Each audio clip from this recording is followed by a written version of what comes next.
Call to order of a regular meeting, Goodyear City Council, January 25, 2010. May I lead you, please, in the Pledge of Allegiance and Invocation?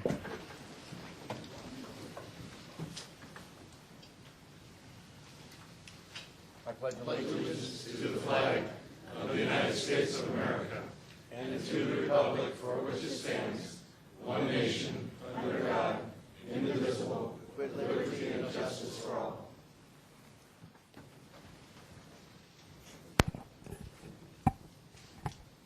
Dear Lord, please provide enlightenment for our decision-making this evening in support of the residents of Goodyear.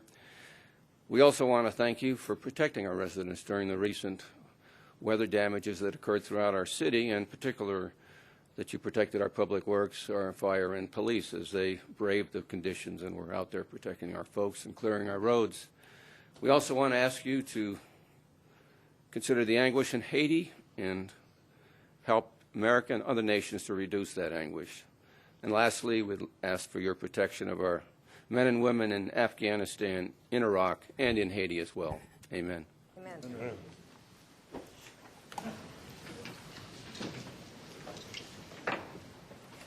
All of our council members are in attendance.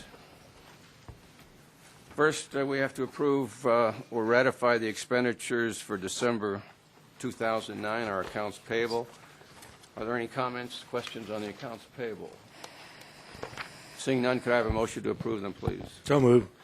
Motion from Councilmember Cavalier and a second from Councilmember Antoniak. All those in favor signify by stating aye, please. Aye. Ayes have it, 7-0. We'll now move to our communications item, and Bob Carrier will lead us in that, and it's to receive from the White Tanks Rotary 6 wheelchairs. So, Bob, you're up.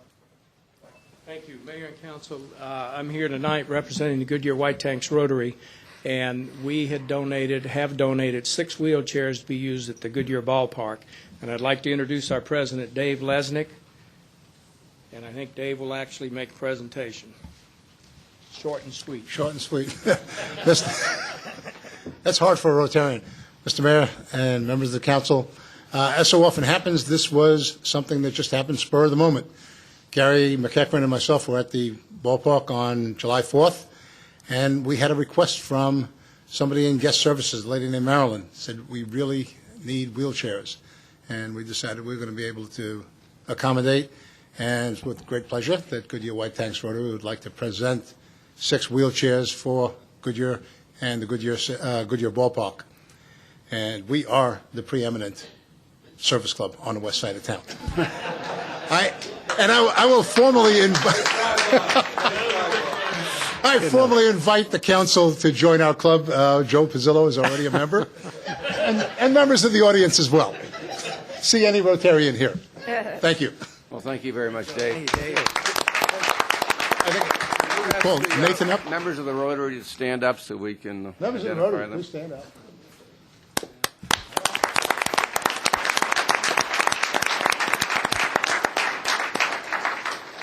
And I believe Nathan's going to come up from the ballpark.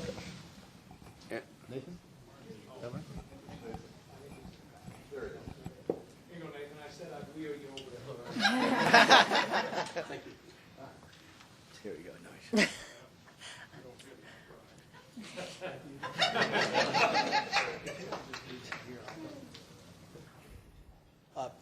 Mayor and Council, just in closing, this donation will actually be felt by the many visitors of the ballpark for the many years to come. So we really appreciate these efforts. Thank you. Thank you very much. We sincerely thank the Rotary. There's 4 Rotaries in our area, is that right? This is the White Tanks, and you've been extremely supportive of the city of Goodyear and the entire Southwest Valley. So you're great neighbors and you're great citizens, and we thank you very much for what you do for us. We'll now move to opportunity for any of our residents to address the council on any subject which is not on this evening's agenda. Mayor, I have 2 speakers. If you came up about Estrella, that's on the agenda. That'll be later. Okay? Richard Kirschbaum.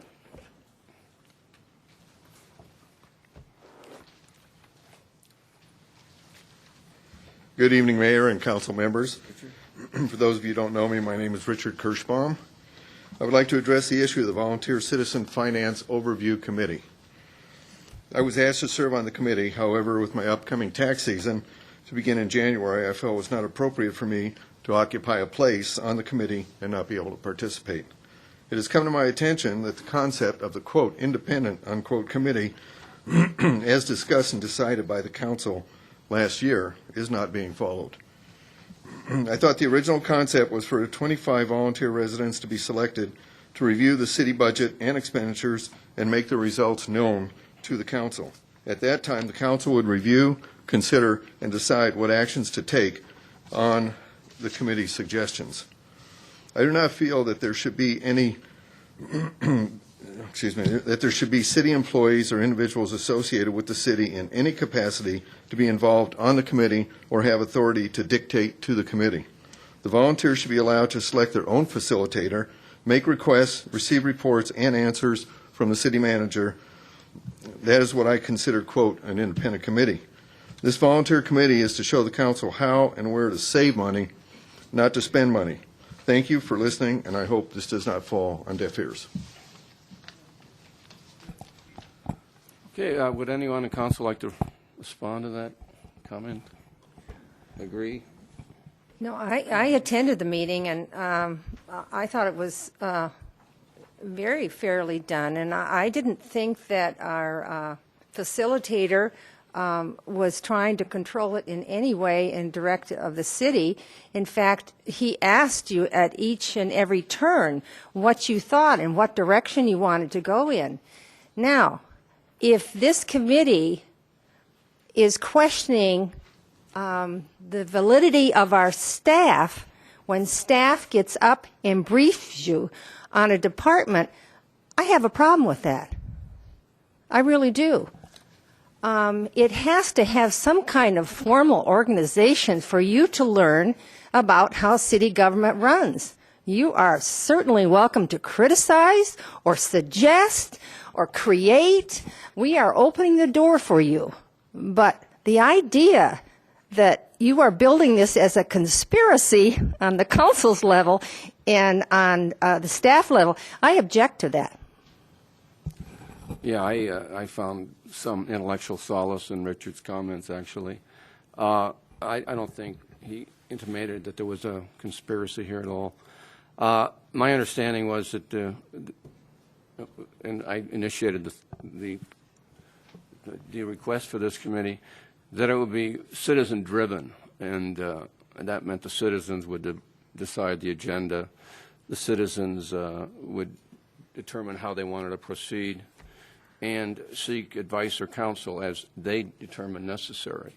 And I would hope that that's how this is executed, that in fact our citizens are in charge of that committee. And so I think that's sort of what Richard was saying. Is that correct? Okay. So and maybe that should be presented at the next meeting, that comment, if you can make it at the Wednesday meeting. So they felt after that meeting, because I guess I wasn't at the same meeting, I heard over and over again that it was in the hands of the citizens. What turned out was trying to organize it and ask what you wanted. So I have to tell you, my mouth is open on this one. I'm gasped that you would interpret that meeting that way, because I thought it was well run. And I think it was the first meeting, it was the first informational meeting.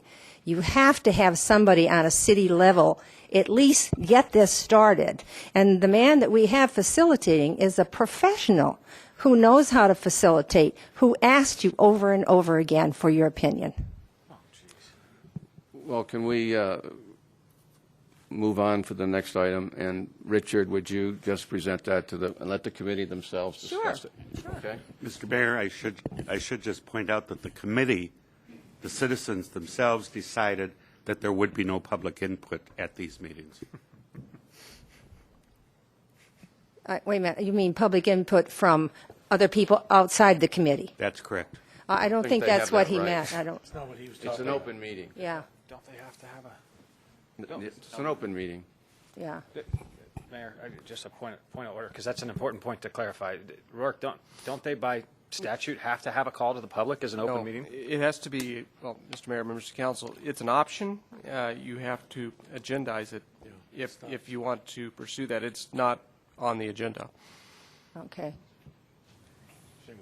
But you're just saying people that are not on the committee that might be in the room that would get up and speak. You're not talking about the people that are on the committee. Well, of course not, Mrs. Okay, Lowe. just want to But that's clarify what the that. committee decided. Yeah, okay. Well, you see, the committee did make their own decision. We'll need to ask the committee that. I Maybe thought it I'll was go a very- Wednesday and I'll ask that I question thought it was a myself. fine meeting, and I, Okay, let's move on. Another one? Yes, Dustin Jones? Mr. Mayor, council members, Dustin Jones, 2525 East Camelback. I'm here this evening to speak to an item that's not on your agenda that will soon be on your agenda, and it is to address the question that is looming about Estrella Parkway and Estrella Gateway gas stations.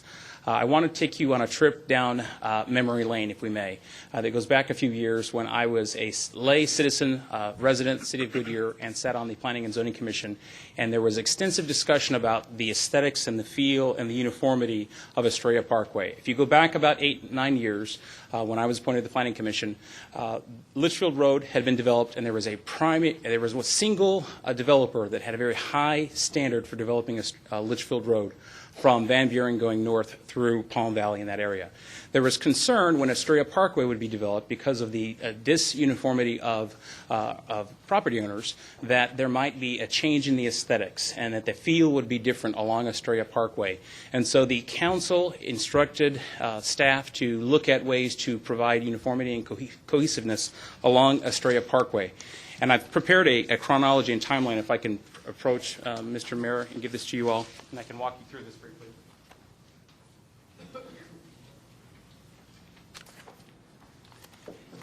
And back in 2002, the Planning Commission, which I sat on, went through multiple meetings and work sessions where we talked about the aesthetics and the feel of the Gateway corridor. And at the time, it was the Gateway from it was basically going to be from the freeway going south all the way to the city center. The city center concept was already being conceived, it was being discussed, but there was a desire to bring all of the multiple property owners along that area together and have a uniform standard. There was on the west side of Estrella Parkway, there was already a development that had already begun, Canyon Trails. There was a development agreement that many on the Planning Commission, myself included, were instructed and advised was essentially bulletproof, and not much of what we could adopt in the overlay district was going to be applied to that development because the development agreement had provisions that protected that property owner from new standards being imposed. But there was a lot of discussion about this corridor and the desire to prohibit or limit or discourage, I might say, the automobile and auto-intensive types of uses along that corridor. We went through work sessions, council discussions about these issues. I don't know where the lack of communication occurred when the document was ultimately codified and approved by the council in 2003, but apparently the language that was very, very clear that prohibits the gas stations along Estrella Parkway is not there. I can tell you that I have represented other developers along Estrella Parkway and have processed even a plat. Zoning already approved, C2 use already approved, and just processing the plat. And the property I speak of specifically is at Roosevelt and Estrella Parkway, Parkway Village, back in 2005. So south of the Walmart Center, that property there, the 20 acres. When that plat was approved for that C2 property that would, as a matter of right, have the ability to have a gas station with a use permit, just come in and get the use permit, demonstrate you're not creating any type of a detriment to the city. When that plat was processed, there was, I believe, a specific stipulation that was imposed on that site that prohibited gas stations on that property because of the desire that the city had to not have those types of uses along that corridor. I provide this chronology and ask that you all look at the chronology of the different types of cases, the discussions that went on along this corridor, what the intent and the desire of the city founders was for Estrella Parkway to be at least at the standard of Litchfield Road, if not better. And I would submit that incorporating gas stations along there, as large as they may be, is not in the spirit of what we approved at that time. Thank you. Okay, thank you.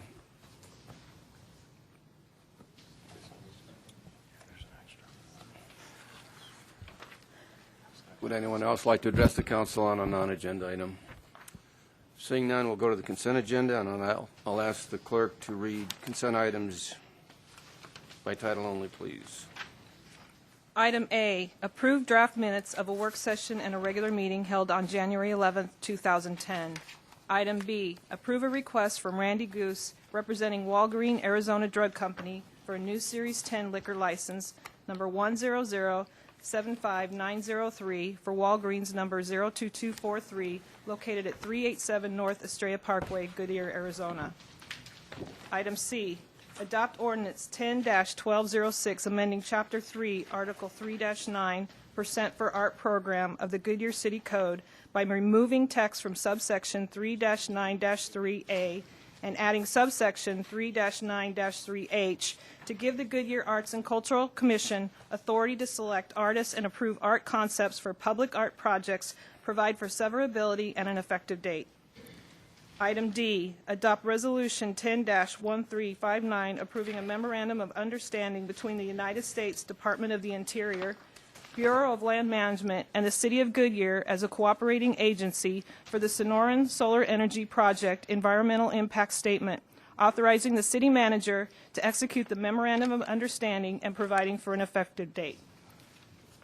Item E, authorize the city manager to negotiate and execute a construction contract with the responsive and responsible low bidder to provide construction services for the 157th Avenue Water Reclamation Facility Phase 2B Expansion Project, Reclaimed Reservoir and Booster Facility. Item F, adopt Ordinance 10-1209, amending provisions of Chapter 12, Article 12-3 of the Goodyear City Code by replacing subsection 12-3-1 A1A in its entirety, providing for severability and an effective date. Would anyone in the public wish to remove an item from the consent agenda? Seeing none, would anyone on the council wish to remove an item from consent agenda? I've got a couple questions on G. On G, any others? Questions? So we can. Who has G? Regis? No. There is no G. Mr. Pizzillo, could you? It's now F, right? It's, it's G and R. Is it F now? Yeah, Yeah, because it's Is not it G. It's the one on the sewer? Is it F? All It's our F? books still say. Oh, the okay. original. Sorry, Mayor and Council, I'm having a real hard time hearing you back. Did you say E? F. F. F, I'm sorry. The last one, is that correct? Yeah, it's the one on the sewer rates? Jerry, Jerry Postma here? It's about the sewer rates, Jerry.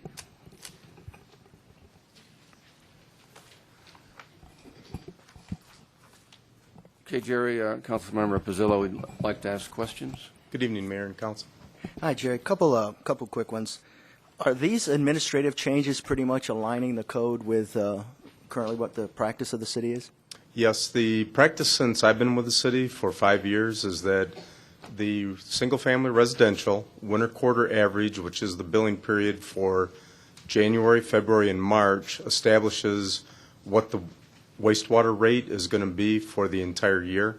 And we take 80% of that because that's what it's anticipated is used inside the house versus outside. So this is consistent with what we've been doing for the last 5 years that I've been here. Okay.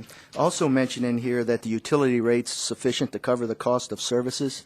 Are they covering it 100% now, the cost of services? I don't know if is it Jerry? My understanding is that with the cost of service study, that utility rates are now covering the cost of service. Okay. One last question. I know in this year's budget, we have still some debt service being funded with the secondary property tax or water and sewer. Do we expect that to gradually move over to the enterprise fund, or do we expect it all next year to be in the enterprise fund? Do we know that? My understanding on the cost of service study is to eliminate the debt from the general fund and move it over to the revenue accounts. Okay, and we hope that will be in next year's budget? Is that Correct. Okay. Thank you. That's only my questions. Okay, thank you, Jerry. Okay, could I have a motion to approve the consent agenda? So moved. Second. Motion from Councilmember Souza and a second from Councilmember Antoniak. Roll call vote, please. Councilmember Souza? Aye. Councilmember Cavalier? Aye. Councilmember Antoniak? Aye. Councilmember Osborne? Aye. Councilmember Pizzillo? Aye. Vice Mayor Lord? Aye. Mayor Kavanaugh. Aye. Passes 7-0. Okay, we'll now move to the business part of our agenda. We have two items. The first one is a public hearing to consider adoption of a ordinance for amendment to the PAD zoning for Estrella Golf Village. I'll open the public hearing, and Katie Wilkin. Thank you, Mayor Kavanaugh and members of the council. The city has received a request from Newland Communities to amend the Golf Village PED for parcels 5.1, 5.3, and 5.5. These parcels are located along West Star Drive, south of San Miguel Drive. And just to try and show you where they are, this blue line is Estrella Parkway, and the red line is Elliott Road. These are the two lakes. And Golf Village is south of that, basically encompassing the golf course. And parcels 5.1, 5.3, and 5.5 are located in the northwest corner of Golf Village. And the Golf Village PED was adopted by Council on April 13, 1999.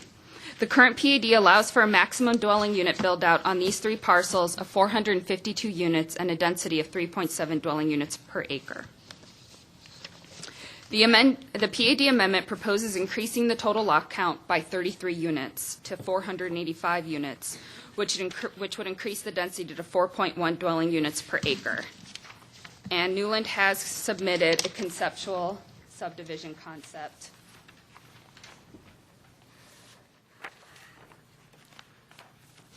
The current zoning allows for development of two-story single-family dwelling units on 50-foot wide lots.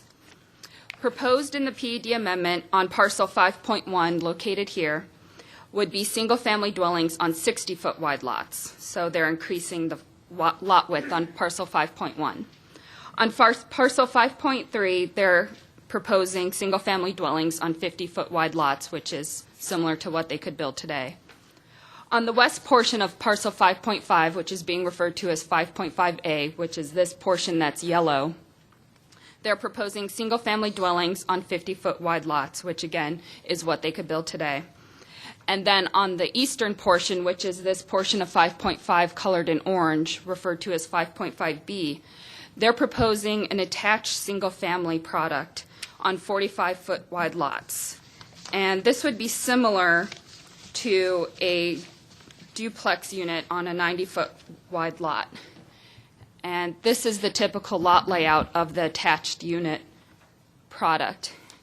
And so this is a 45-foot wide lot from here to here, or 90 feet from this area to this area. So it would appear from a distance to be possibly a 70-foot wide structure on a 90-foot wide lot. And two-story dwellings are proposed on all three parcels. To minimize the impact of garages on smaller lots, 60% of lots must use an alternative garage placement, including medium or deep recessed or side-loaded. 25% of the homes must have front porches, and the community is also proposed to have detached sidewalks. The Golf Village PED allowed for a total of 3,349 dwelling units to be built within the entire Golf Village community. And if you turn, there's a chart on page 4 of your staff report, which I'm putting up here too. 86% of those lots were originally zoned to have lot widths of 50 feet or smaller. And 9% were permitted to have attached dwellings. So there was an attached dwelling concept in the original Golf Village PED. What Estrella has done is they've had what they called a segmentation study conducted to determine what the appropriate mix of lots within a community, such as a master plan community, should be. And that is what they found was this proposal would be a good lot mix for a healthy community. And you can see currently they've developed mostly larger lots, those over 50 feet, even though they're zoned for smaller lots.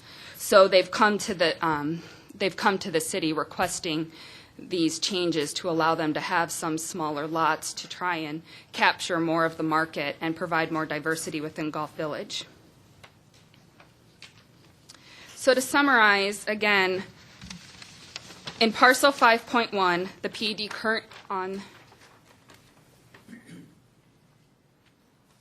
on parcel 5.1, they're proposing increasing the number of lots by 41 lots, but they're also increasing the lot width from 50 feet to 60 feet. On parcel 5.3, they're keeping the lot width the same at about 50 feet, and they are increasing the lots by by 23 lots.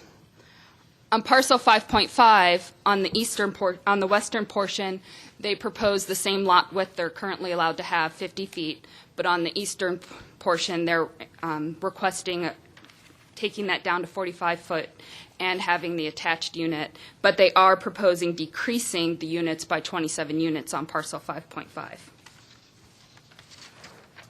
A citizen review meeting was held on November 17th, and approximately 16 residents were in attendance.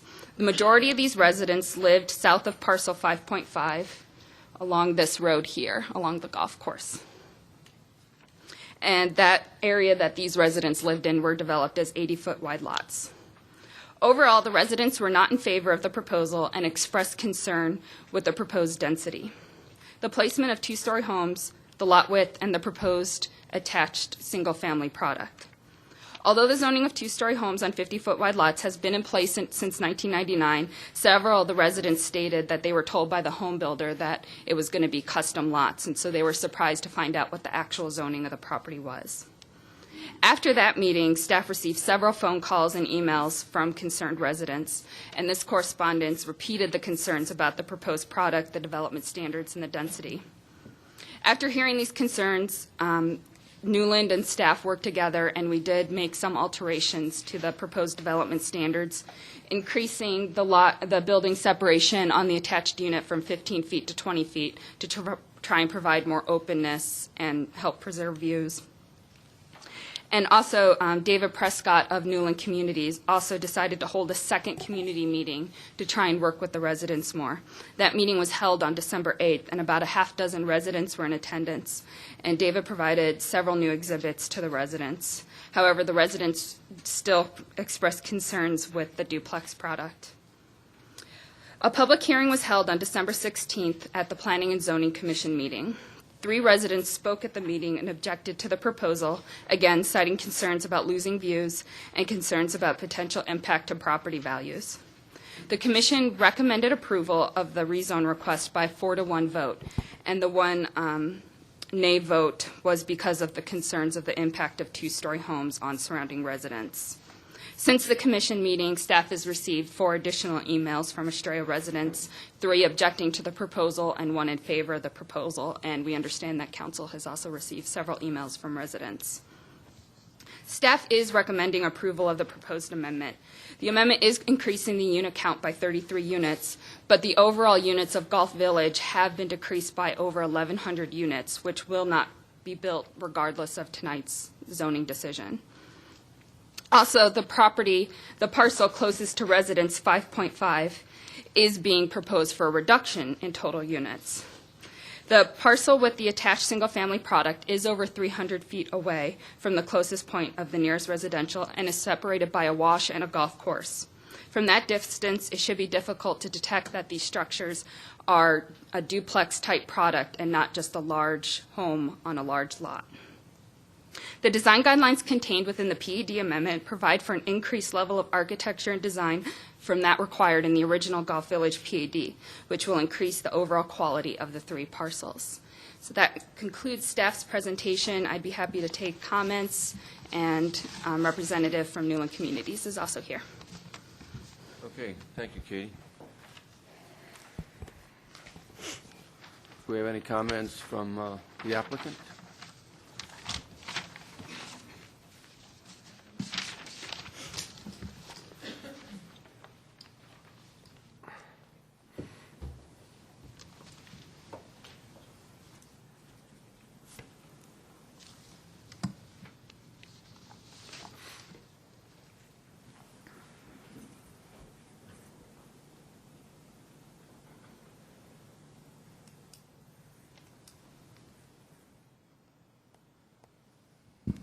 For the record, my name is David Prescott, 2850 East Camelback Road, Phoenix, Arizona. I'm here representing Newland Communities as the applicant.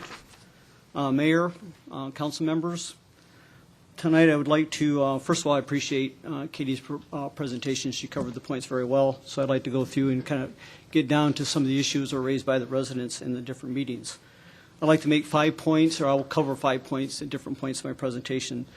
The first one is the proposal is a request to meet the diversity need that is missing currently in Estrella. Second is we are decreasing the overall unit count and density for Golf Village as a whole. Third, we are decreasing the units and the density on the parcel with the duplexes. Fourth, we are relocating duplexes that were previously zoned in Golf Village, so duplexes in Golf Village is nothing new. Fifth, the residents were notified of views and higher density when they bought their homes. So to start off with, thank you.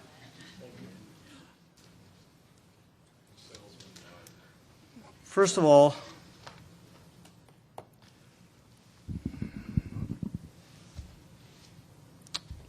in the segmentation study, at the beginning of this year, or actually the first quarter of last year, we had a segmentation study done by the Sullivan Group. The purpose of the segmentation study was to go through and identify what was going on in the market, what was going on with the demographics, and what was going on with housing, because there had been such a shakeup in the economy. We wanted to know where we stood, make sure we were putting the proper product out there, so we were developing the property with the correct mix of housing. We then updated in November of last year the same thing to go through, and as a result of that segmentation study, what we realized was that out of the entire breadth of housing we need to have to meet the different housing needs of residents, we only had a portion of it. So we're going back through and trying to fill in the gaps for the portions that are missing. At some point in Estrella, I think some of those portions were there. They didn't get reloaded for some reason, and that's what we're trying to do, is go back and fix that. So our concept plan that we show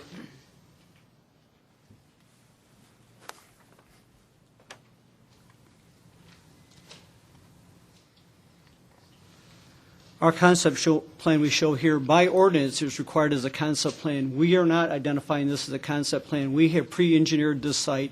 This is the development we're proposing to you. I have filed preliminary plats on all 3 of these parcels. We have engineered and we made sure the drainage and everything work. We're not just identifying it as a concept. We want you to see up front what we're proposing to do, and if you like it or if you have an issue with it. Our responsibility is we are doing a master plan development. We are not doing a subdivision. I know you get a lot of subdivisions in here, but this is a master plan where you have to integrate a lot of different types of uses, residential uses, single-family, multifamily, attached, detached, commercial development, everything else. So I have to look at this within the context of a master plan, not just within one small portion of the community. So in the concept plan, as Katie was pointing out, on the 60s, on 5.1, that is really there to reload as the 60s get developed out. They're currently underdeveloped now. As they get developed out, we need to put in new 60s to replace. So 5.1 is there to replace down the road what's being developed today.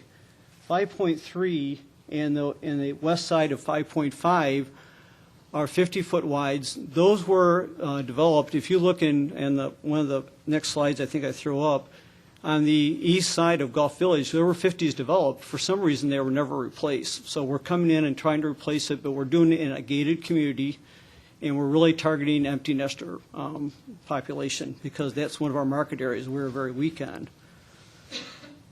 On the east half of 5.5, which are the duplexes, that as a project has never been developed in Estrella. It is a very popular project, especially along a golf course and a gated community. And as I will show you right now, that the duplexes were originally zoned on the property. And just for orientation, I think Katie did a good job, but this light yellow line is the boundary of Golf Village. This is Estrella Parkway. This is San Miguel. This is West Star Drive coming around through this way, and this is the portion that's under construction right now. And as a result of the construction of the infrastructure is why we're working on this zoning case right now. So what I want to explain is as currently zoned, And as was zoned in the original zoning in 1999, this parcel right here, which is under development by William Ryan Homes, which is Greens Point, this parcel, which is the south half of the Fairways, which is developed by Morrison Homes, and this parcel, which is Eagle Ridge, which is also developed by Morrison Homes, was all zoned for duplex units or detached. They were all developed with detached units. No duplexes got developed. So what we're doing is we're taking from those three parcels where the duplexes were originally zoned and still are to this day. I mean, obviously, it's platted and it's developed, so it's never going to develop a duplex. We decided to move the duplexes up into this part of the golf course. There was originally intended to have some duplex along the golf course, and it didn't happen. The residents at the meeting made comments about two-story homes. The subdivision, we had the Fairways, which is where the residents live that are commenting. To the south of the Fairways and to the west of the Fairways development, this is the subdivision by Morrison Homes on the south half of the Fairways, and they have 1- and 2-story homes. Every single parcel in Gulf Village is currently zoned for 1- and 2-story homes. In my amendment, I am not asking for 2-story homes. I already have the right for 2-story homes, so I didn't ask for an amendment to that. It's something I already have. So all I'm asking for is amendment in design standards. The next point I'd like to make is, I presented this information at the neighborhood meeting at the open house on great big presentations. On this one, this shows the orientation. This is the T.W. Lewis Fairways project. There's a wash that runs through between the residence and the golf course, and then you got the golf course, and then you have our proposed duplexes. Now let's take a look at what we're actually proposing and what they have. These are on 80-foot wide lots. These duplexes are 2 units put together as Katie presented. They're on 90-foot wide lots. These are 65-foot wide house products. These are 70-foot wide house products. These are 15 feet between the units. These are 20 feet between the units. When you go across the golf course, and look across the golf course, you will match out unit for unit looking across the golf course. The minimum distance between any house and the closest duplex would be a little more than a football field, 330 feet. The average distance is about 1.5 football fields. Really great distance, more than 2 football fields. And this is what it'll look like when you're looking across the golf course. This is the median point. This is the 1.5 football fields. This is a graphic illustration of what it'll look like looking across the golf course. This is the wash, and this wash has very large vegetation in it. There are places where you cannot see across. You can't even see the golf course, but you can't see across the golf course. But this property here is owned by Newland, and this desert, this wash, this golf course, and then that's where 5.5 is. That's a 1-story home. That's a 2-story home, and you can see the ridge line for the mountains in behind is perfectly visible. Why do I know this? Because David, clarify real quick while you're in that. Is that 5.5 that you're standing in, or is that 5.5 across the golf course? Mayor, excellent question, Councilmember Antoniak. I am standing right here with my back against the fence of one of these 2 units right here. So the desert line essentially is the golf cart path, and then the ridge kind of ridges up. There's a desert here, then there's a wash that runs through here, then you got the golf course, and then the golf path is actually over on the other side of the golf course. Okay. So you're looking across the golf course, and this is what you will see. And I had a guy photo illustrate it for me. And the reason why I know the houses look like that, because now I'm standing on the 5.5, looking back across, and there's the golf cart that you were asking about. Looking across, and there are the homes and the T.W. Lewis homes in the property. So I just want to illustrate that there is a fair amount of desert vegetation between us and them and a fair amount of distance. Now, I also brought this to the meeting, and this is in McCormick Ranch in North Scottsdale, which I think is at the same level as Estrella. on the golf courses, there are duplex units all over the place because they're extremely popular, especially on golf courses. And this is a duplex unit, that is a duplex unit, that is a duplex unit, and the only way you can really tell is you look carefully, there's a fireplace there and a fireplace there. Otherwise, they pretty much, and that is shot from about 300 feet away, which is about the minimum distance with no desert, nothing in between us and them. And I did present this information at my neighborhood meetings. Now, the comment I made about what the residents knew when they bought their homes, I pulled up a copy of the CCNRs. This is the CCNR for this subdivision, which is 95A, is recorded in 2003. And what that CCNR says, and I will read it, it says, neither the declarant, the association, nor the owner of the golf club guarantees or represents that any view over and across the golf club from units adjacent to or in the vicinity of the golf club will be preserved without impairment. Then it goes on and talks about how the owner of the golf course can move trees around and re-landscape and move the tees around and that kind of stuff. And then the last highlighted sentence I have, it says, any such additions or changes may diminish or obstruct any view from the units, and any express or implied easements for view purposes or the passage of light and air are hereby expressly disclaimed. Then I pulled up the subdivision, I should pull it down a bit, the public report, which is something this council requires us to always, it's always a stipulation by this council that we include the public report so residents know what they're buying into. In the public report, which was prepared by T.W. Lewis, dated January of 2005, on page 3, in bold letters, it says, note, subdivider advises that views and/or scenes that may be visible from particular portions of the community or any of its lots will change over time and may be wholly or partially obstructed as development activity continues and landscape matures. Subdivider makes no representation or warranty regarding the future protection of views that may be a factor in the buyer's decision to purchase in this community. Then on page 5 of that public report by T.W. Lewis, it goes through and tells you what's going to develop to the north of you, east, and west of you. To the north, it says zoned high-density residential, 12-plus units per acre, which is the property to the northwest of them, or northeast of them, and medium-density, 2 to 5 units an acre. That's our property. It's identified, right now it's zoned at 4.9. We're going to 4.5. This report is actually still good. To the east, it identifies medium-high density, which is 5 to 12 units, and to the west, identifies medium and high density. And then it tells the subdivider advises that the above zoning is current, and you should go back and talk to the planning department to make sure if any changes have taken place. At this point, all of this is still correct to this day. The last presentation I want to show you, just graphic presentation, is if you live in the fairways and you want, other than looking across the golf course at the houses, the only way you can possibly get between those two is drive through a gated entrance at the fairways, out to West Star Drive, drive 1 mile, go in their gated entry, and drive about another quarter mile over to the duplex lots.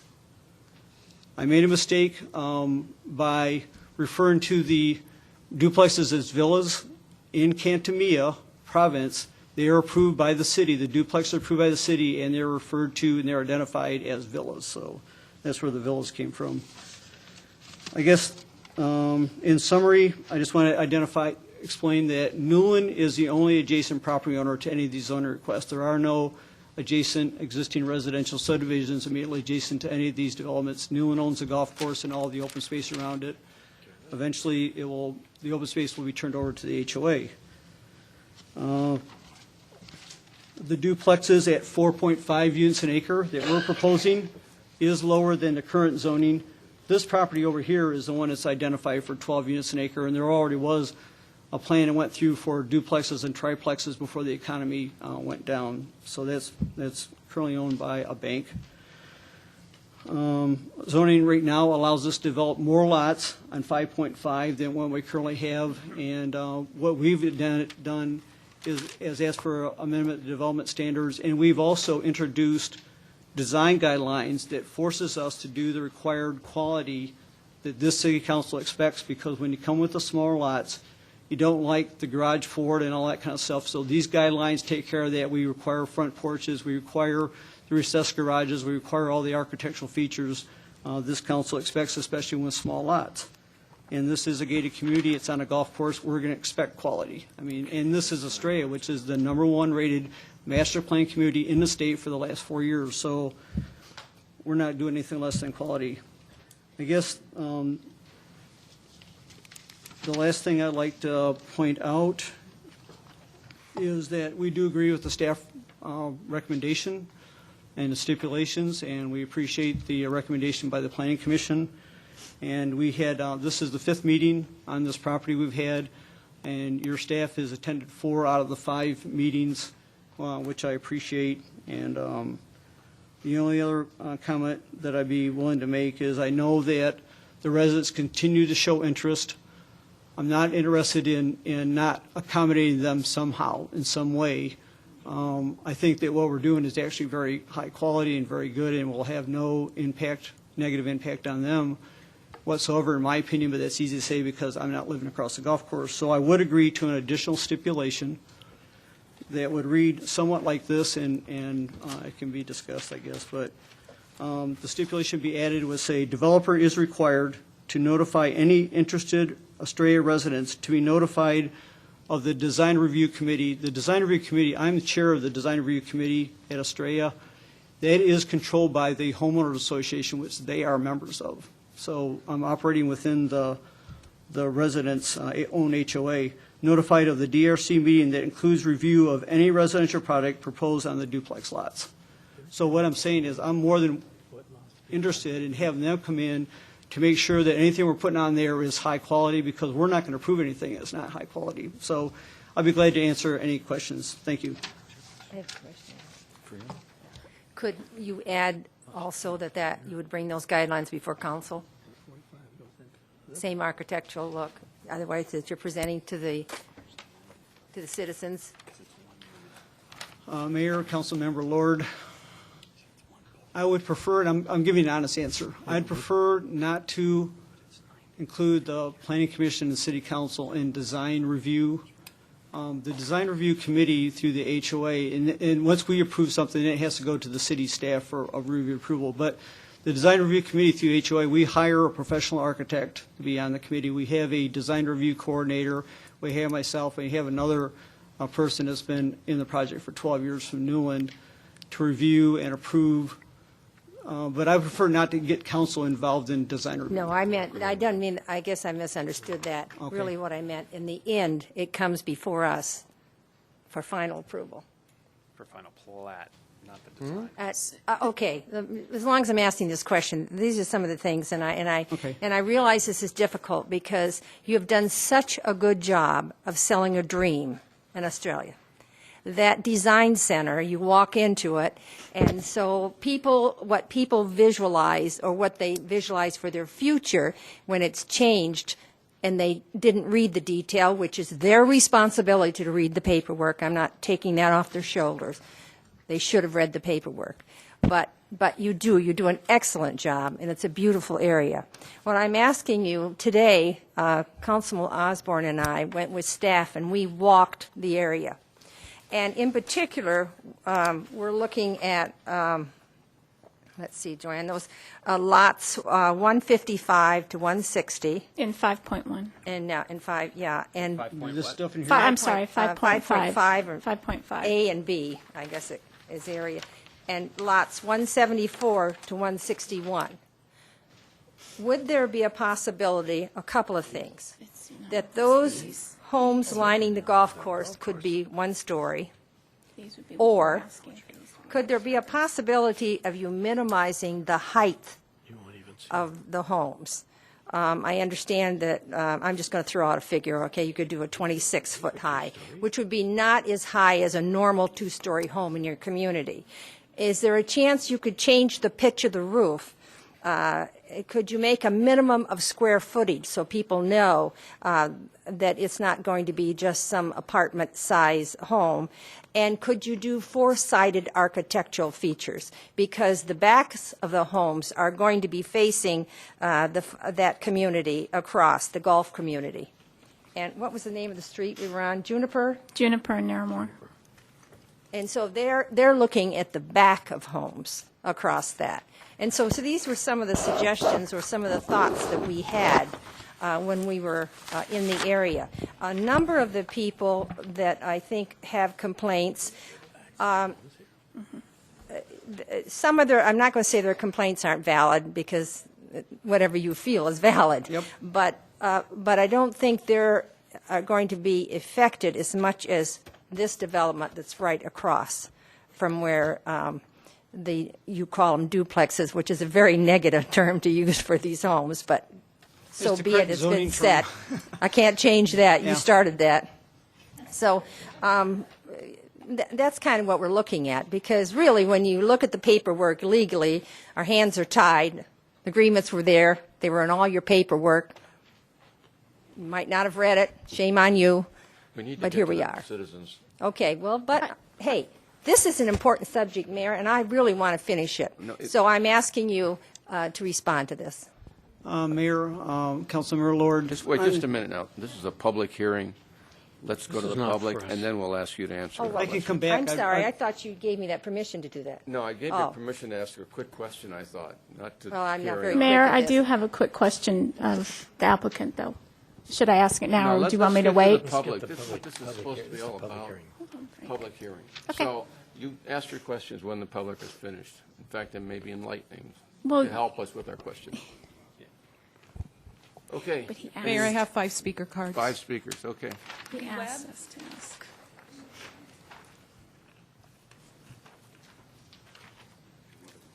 Oh, you want me to read them all first?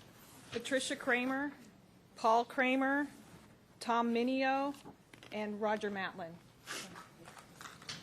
Not Roger. We ask you to keep your comments to 3 minutes. I know you've been hearing the applicant, but that's what we do with these cases. 3 minutes, and would you identify yourself, please? Okay. Good evening. My name is Lee Webb. I'm a resident of Straight Mountain Ranch, and I came here hoping to voice a lot of opinions, and I got a bunch of notes, but I got an awful lot of information tonight, and I do appreciate that. One primary concern that I had that I was hoping to drive home was that being a resident up there, seeing the road put through, a lot of the area has been, or the hillside has been cut away and so on. I was afraid some of this development was going to continue that and continue to take away the hillside.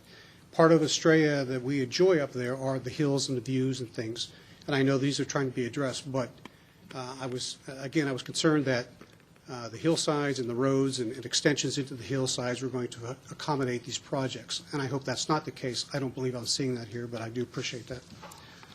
And just in one reference, you said about our needing to read the information. That's correct, but I'm a resident long before Newland got there, and yes, I was lied to about development and so on by my, it may have been in writing, but we and probably a lot of other residents have been told things that didn't come to fruition, so I think that the group needs to know that, so thank you very much. Thank you. Patricia Kramer, The Inter with Keating, 1985. I bought my lot in 1988. Mr. Mayor, Council, my name is Patricia Kramer. I live at 18116 West Narramore, and this development 5.5 clearly affects me. We have a beautiful view in our backyard, which we have enjoyed only 3 years.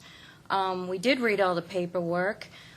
We were told that that view was always going to be there. We were told there would be homes behind us. That was not a problem with us because we were told there would be a few. They would probably be custom homes, and they would blend in and it wouldn't be a problem. We're looking at a massive amount of homes now. They are taking down some of the mountains back there, maybe not the biggest one, but there are some that are coming down, and we are clearly very disappointed. Mr. Prescott says that there's a need for the empty nesters. I don't understand this. If you talk to the people in the fairways, most of us are empty nesters. We love our 3+ square footage homes, and we do not want duplexes or villas or whatever you want to call them. This clearly is degrading to the people in the fairways. When I look at the villa pictures or the duplex pictures, whatever Mr. Prescott is showing us, they clearly are not of the same value as the homes that we have. So we are opposed to this completely. We realize we probably already lost. So if that's the case, I am begging, please consider at least one-story homes back there, so we have a little piece of our mountain left.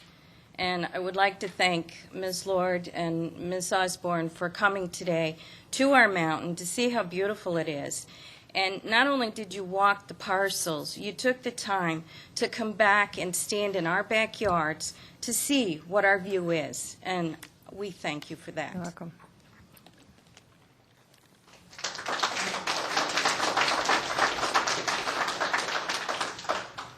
Paul Kramer?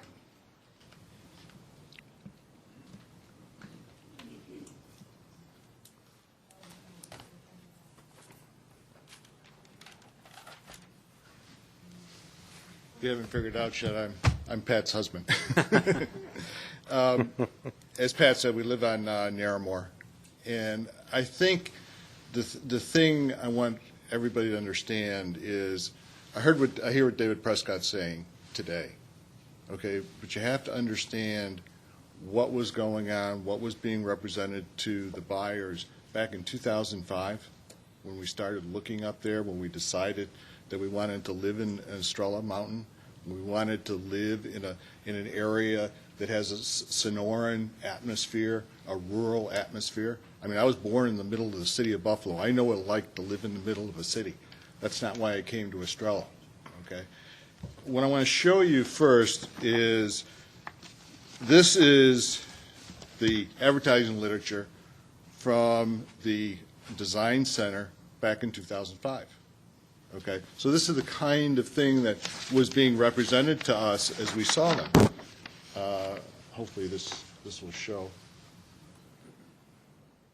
What I'm pointing out here is when you went in and talked to the Design Center then, try to understand what was going to be happening in the community, okay? And I understand there's always caveats all over the documents that says things can change. I understand that, okay? But as you can see here, here's the T.W. Lewis community that we're talking about. My house is approximately right here, okay? Back here you see a couple streets, and that's it. You're not talking about the density that you're seeing today in the current proposed plot plan. We were told by the people in the Design Center back in 2005 that it would probably be, and I say probably, this is what they said, there would probably be a few custom homes back there. Never talked about duplexes, never talked about the density. So when we went and bought houses, we paid the premiums for the lots, you know, things like, you know, people that are involved with real estate, they sell what, view fences, view lots, premium view lots, okay, we paid extra for that.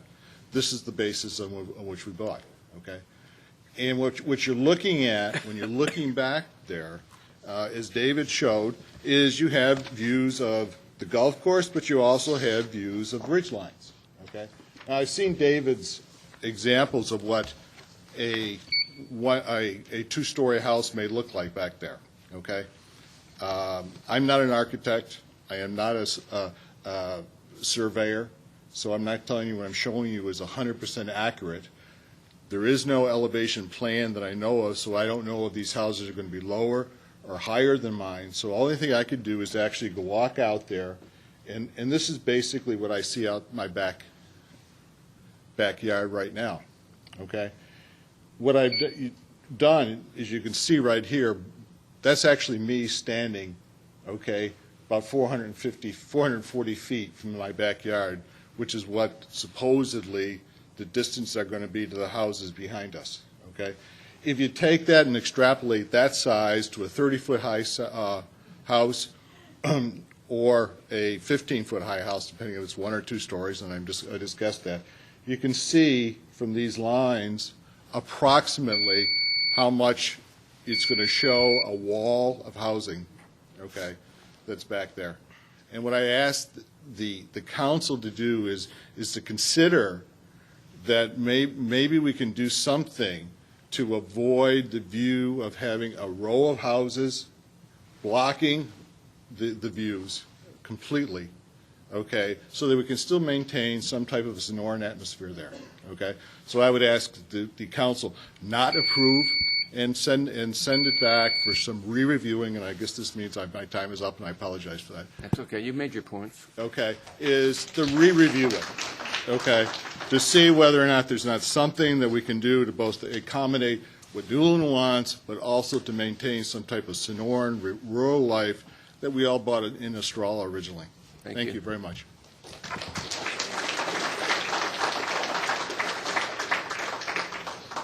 Tom Minio.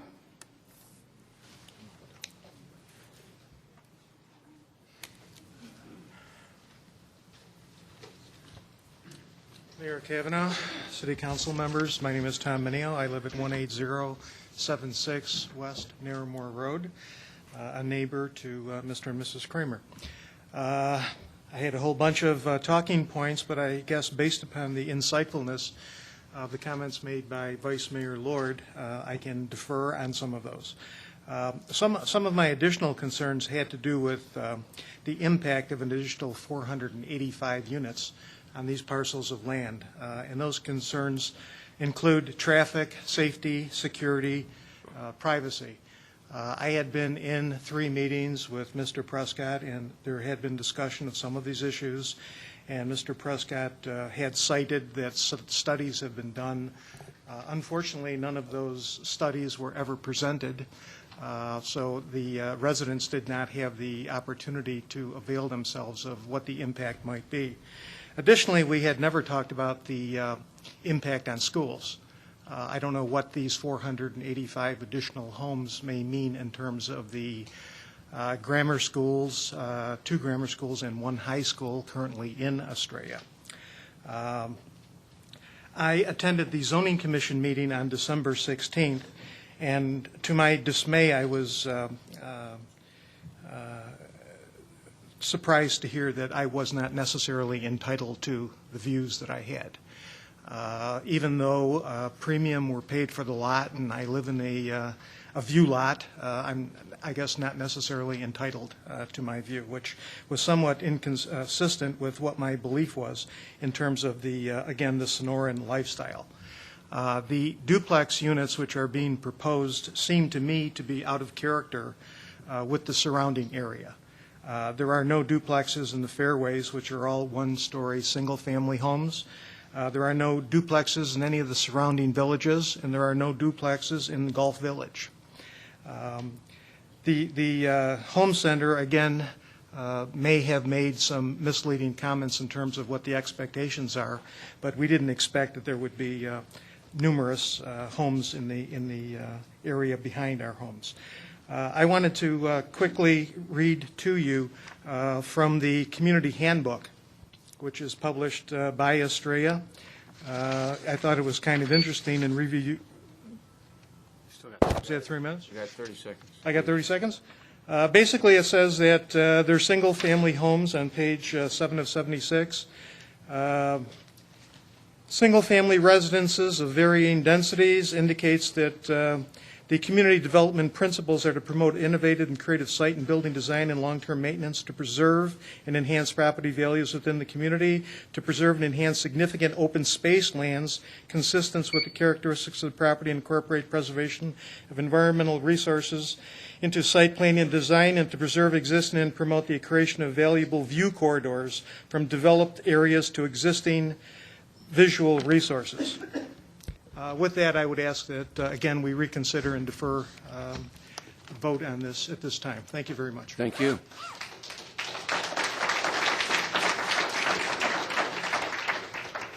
Roger Matlin. Oh, Roger.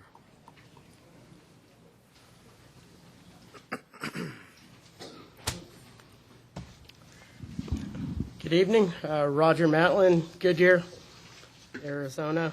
And I've been asked to look at this and speak on it tonight by some of the residents up in the fairways and some of the other communities in Estrella Mountain. I didn't catch Mr. Matlin's address. Doesn't he have to state his address on the record? I think we have his address. He's been here many a day, but I was just curious. I was curious what your address was. I'll get it from the clerk. I assume it's unchanged. Is that correct? Yes, my address is exactly the same. Come and get me, Rob. I didn't put you in my Rolodex, so I apologize. As many of the points have already been brought up, I'm going to bring up the first and most major one. And the reason I'm bringing this major point up is simply because this is an issue that should probably just bring this whole hearing to an end now. And that is the subject property that's being considered, which are parcels 5.5, 5.3, and 5.1. And I'll put it up here on the, is that, are separate parcels and are being treated separately under the application by Newland. Under the Arizona revised statutes, as well as I'm sure Attorney Rourke Massey is going to understand, in a legal action that occurred here in Arizona in the city of Tempe, it was determined under the appeal that each zoning request and each change for the zoning has to be considered separately by both the commission, the Planning and Zoning Commission, as well as the city council. In this case, you only have one case number and only one item on the record, which would mean that any decisions that are made tonight don't meet the requirement as found by the Superior Court of the state of Arizona. So I'd ask that just based on that, you can end everything now and put it on hold for future consideration. And this was provided because I used to work for one of the largest accounting firms in the country, and I was in the real estate consulting group, and I was actually part of that case. So I'm very familiar with it. In addition, though, I'll just tap on a couple of quick things. In addition, notice wasn't properly given, and this is the one sign for the notice, which is in a construction zone at the end of Westar. According to the state of Arizona and the county of Maricopa, you have to provide 3 signs, one for each parcel. There's one sign for all 3 parcels at the end of Westar. So again, it wouldn't allow for this hearing to even be valid, that it would have to be postponed and represented by Newland. And then finally, and I'll make this as quick as possible, this is what everyone is given up in Estrella Mountain. And as you see, it states a definition of why people move there.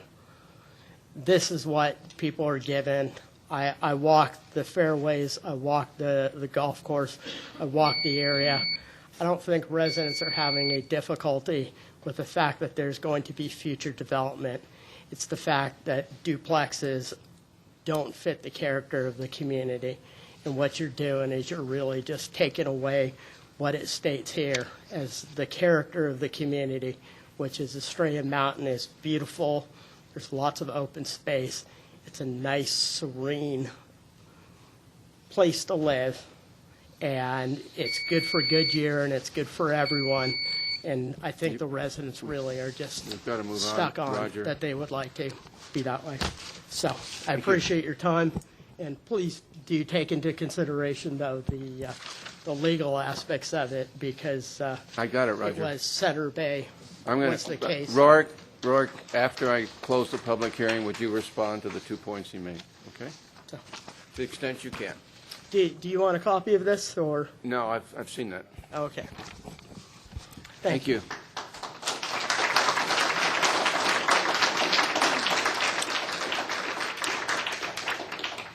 Jerry Ronnebeck.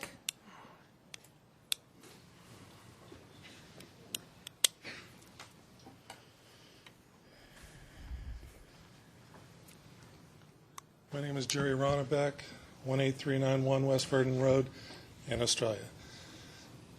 Mr. Mayor, council members, I don't live in the links or the fairways. I live in Ashton Woods Products up there, Swarrow Highlands, and my neighbors have asked me to speak to you on a couple of matters. First of all, Mr. Prescott did a great job in preparing a report, but we all know a report can tell you whatever you want to hear. His density is less than what the allowable is, and that's true. But when you consider density, the area doesn't consider natural drainage courses, which decreases the amount of houses that you can build in any circumstance. That's one issue. My major issue, and I know everybody at the fairways or the links has concerns of their views, but Newland owns the first 300 feet surrounding their property. The application requests neighbors be notified within 500 feet. Not very many neighbors if your lot's 120 feet deep. So I would like to see that everybody in Australia is notified, not just 16 people show up to a meeting. I think you have more than 16 people here tonight. And part of it was because I sat and wrote an email, I reviewed staff report, and it takes more than just 16 people in one meeting and 6 in another to come up with a solution to this.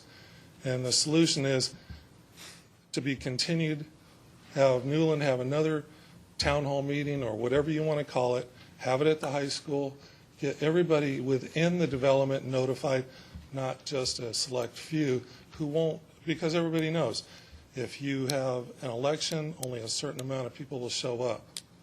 And if there's 16 people that showed up, I probably know 16 people out here that'll show up. And I would like to see this tabled and continued for at least until you have another community meeting.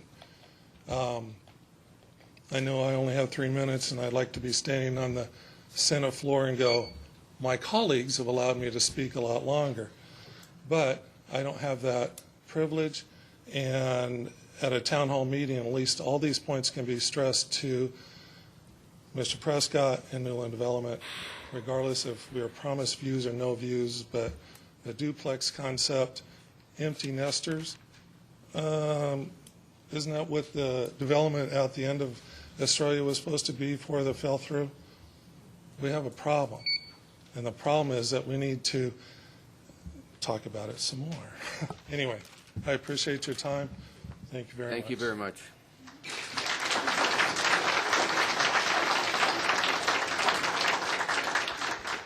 Okay, I'm going to proceed to close the public hearing. Once I do, I'll pass it to Councilmember Lord and Councilmember Osborne. Mr. Prescott, if you'd come forward for their continuing questions.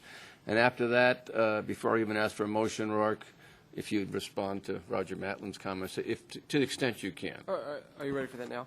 Okay, let me go ahead with this. Okay. Close the public hearing. And before I ask for the motions, we'll do these three.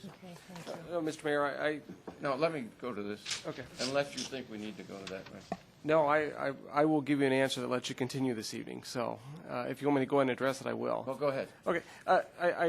I'm going to say I agree and I disagree with Mr. Matlin. I agree that you can't consider multiple zoning actions in one vote. I think we all understand that. But this is not multiple zoning actions. This is an amendment to a PAD, which, as we all understand, as a planned area development, you encompass multiple parcels into one zoning action. So this is an amendment to the singular zoning action, which was the underlying PAD, and this is perfectly permissible. As far as the sign, you have to post one sign, which under the law, which was done, since it's a singular zoning action. Okay, so it's per zoning action. Yes. Okay. Councilmember Lord, thank you. Well, I did ask a number of questions. Did you remember what I asked? Yes. Okay, so let's start with doing single story homes or along the first row. Okay. And, okay, go ahead. I'd like to think his interpretation, because I just zoned 8,000 acres, and I was trying to think what it would take me to do one by one. Anyway, on the questions they asked by Councilmember Lord. First of all, we do require four-sided architecture, and so does the city's city council approved design guidelines. So that is agreed. We would agree Okay, to but that. I just want to, I know we do, but I think in this particular You can case. stipulate it. Just a little bit more than. Sure. The norm of the, okay. Sure, and I think it's appropriate here because it Okay. is on the golf course. On the height, again, I point out my illustration I have here. That is a correct interpretation, illustration of what you're going to get. Mr. Kramer did a great job with photography. The problem is there's a 10-foot high hill he's standing on. I did talk to him about this after the Planning Commission meeting. That will be removed, so there's no possible way you could be building houses that would remove that view that I've got up there. But I prefer not to have single-story homes because every single parcel in the Golf Village, every single parcel in Estrella is allowed two-story homes. And I don't see exactly what's particularly different between this golf course parcel versus every other one, other than somebody's commenting on it and they happen to be there first. I guess. But if you want to, you mentioned about the property's going to be graded down, so it's going to be lower, and you commented maybe 26 feet, two-story at 26 feet or something like that. On the custom homes, our design guidelines require 24 feet from natural grade, though. So if the grade's up here and then you cut it down, it's still 24 feet. So that, I mean, that's what, then you do that, protect their views and stuff. So if you want to do the four-sided architecture and the 26 feet on the roll on the golf course, as long as I still can do two-story, but you're setting a limit so it doesn't block views, I think that's reasonable. Can you remind me any other ones? Minimum square foot of the house. I think the minimum, I don't know what the minimum square feet. I think the smallest house we have going out there right now is 1,450 square feet, and that's for a detached single-family home. So I don't know if somebody has a magic number is what they think the minimum number should be, and what the rationale is behind it. I'm willing to listen to it. Okay. Is there anything else, Joanne? That's what's planned, the 1,400 square feet for those homes? No, but I'm just thinking, what is the smallest house built in Estrella Did a today? It's minimum. 1,450 That's what he's saying. livable, He did a minimum. which doesn't include the garage and everything, but. Now, they all come with garages, and is that standard feature within that home? There is design guidelines that are in the PAD document, and that requires 25% have front porches, all of them have covered front entries, all of them have two-car garages, no three-car garages. The garages cannot be forward. They have to be either flush or recessed, and then only a certain percent of those can be even with the front of the living area. And the staff, these are a bunch of design guidelines that the city council did through Montecito, and we've been carrying them I through. read them. Yeah. That's fine. But we agree, quality is paramount, and I feel sorry that the residents were told one thing, and then years later I come back and tell them something else. But I'm actually, at least I'm giving you what I know is the factual information. I wouldn't intentionally deceive or anything to anybody, and I haven't in my career, and I'm not going to start now. So. Councilmember Lord, more? Well, just, I guess you don't have any jurisdiction or the sales reps that have already talked, but, they should be reminding your buyers to read certain paragraphs. And they should also advise your buyer to go to the city and look at the plans before you sign the contract. So you can't always trust somebody that's, out to make their paycheck. So it always has been a bone of contention with me on sales reps that don't know how to sell and be honest with people. So I don't know if that was the case in some of them, but you can understand their disappointment. But I've been doing this for 30-some years, and this is not the first time I've heard this discussion. Yeah, so we agree on that one. Yep. Thank you. Councilmember Osborne? Yes, I have a question for Mr. Prescott regarding the overall scope of Golf Village. I mean, we are talking about 3 separate parcels tonight, but in the full section of Golf Village, if you could put that up, great. you are, I've read that, in essence, you are actually removing 1,000, 1,100 homes in the whole area, correct? Correct. Okay, so to me, that's positive. However, for you, I'd like to know, what are you planning on doing with this newfound space? I mean, is this not the last time we're going to be hearing of a density change within Gulf Village? Are you going to come back to us and say, okay, now we want to put duplexes in this area? You know, if we massage this whole case tonight, I don't want to have you coming back, 6 months from now with another another thing saying we want a higher density here now because of this 1,100 homes that we've taken away in this area. We want to disperse it somewhere else. Excellent question. Australia is made up of 9 different PADs, and all these PADs are quite large. They're all master plans within themselves. Gulf Village is actually part of Mountain Ranch, but Gulf Village PAD zoning had a maximum limit. It's been platted and developed, so that is not possible to happen. We did come in with custom lots last year here and then over here, and we got custom lots approved by council down here. So I don't see those changing because they're in areas where the topography is such where you wouldn't want to be cutting into those mountains more, and so that you leave the custom homes alone. Those 1,000 or 1,100 units cannot be transferred to another PAD. Each case, if you think back on the cases I've been bringing before you, and a lot of them are on consent agenda, so you don't see me up here, but on almost all of them, we have been reducing the zoning. In Region 3, the 8,000 acres, we reduced the zoning. On this one, the overall zoning for Gulf Village is being reduced. On the next one come before you, just went to the Planning Commission, we're reducing units there. And the one after that, I'll be reducing more units. So we have not been going through and adding units, and I don't really see us intending to. The other thing is, somebody made a comment, I think Roger made a comment about the open space. This Gulf Village has 38% open space. And then the individual plats that I have here, 5-1, 5-3, 5-5, they have between 17 and 34% open space within the plats themselves. So we're not trying to get as many units as possible in there. We're trying to hit the segment of the market that people buy. And quite frankly, along a golf course, people are not going to pay the money that we demand for these parcels if you're not giving them a quality product, even though it is smaller. The T.W. Lewis houses are really super nice. I mean, they have a right to be proud of those because they are absolutely nice, and I understand their concern. I just wish I could convince them that we're not putting junk in across the golf course. So, long answer. No, that's fine. So the 1,100 less homes or 1,000 less homes, what are you going to be having more open space? Or is it just going to be larger lots and it's just changing density in that way? Okay, now I understand the question. I didn't catch all of it. The only parcels that are left to be developed are 5.9, which includes the 2,225 that we have identified. So that includes all those lots. There's like 100 some lots that could possibly go there. We included those. These 3 parcels can still be developed.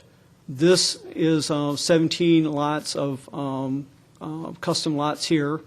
This is 8 lots, custom lots here. And then I think actually this one's technically out, even though it's accessed off of West Star Drive, it's technically outside, but these are custom lots here. So the only parcels left to be developed really are, I think there's one small parcel here that is also identified for the same density as this one, which we reduced because of other issues with drainage and everything else. You couldn't possibly get the number of lots that are zoned there, so we dropped that in half. So, I mean, this is it. This is pretty much, there's no place else to go in Gulf Village. Okay.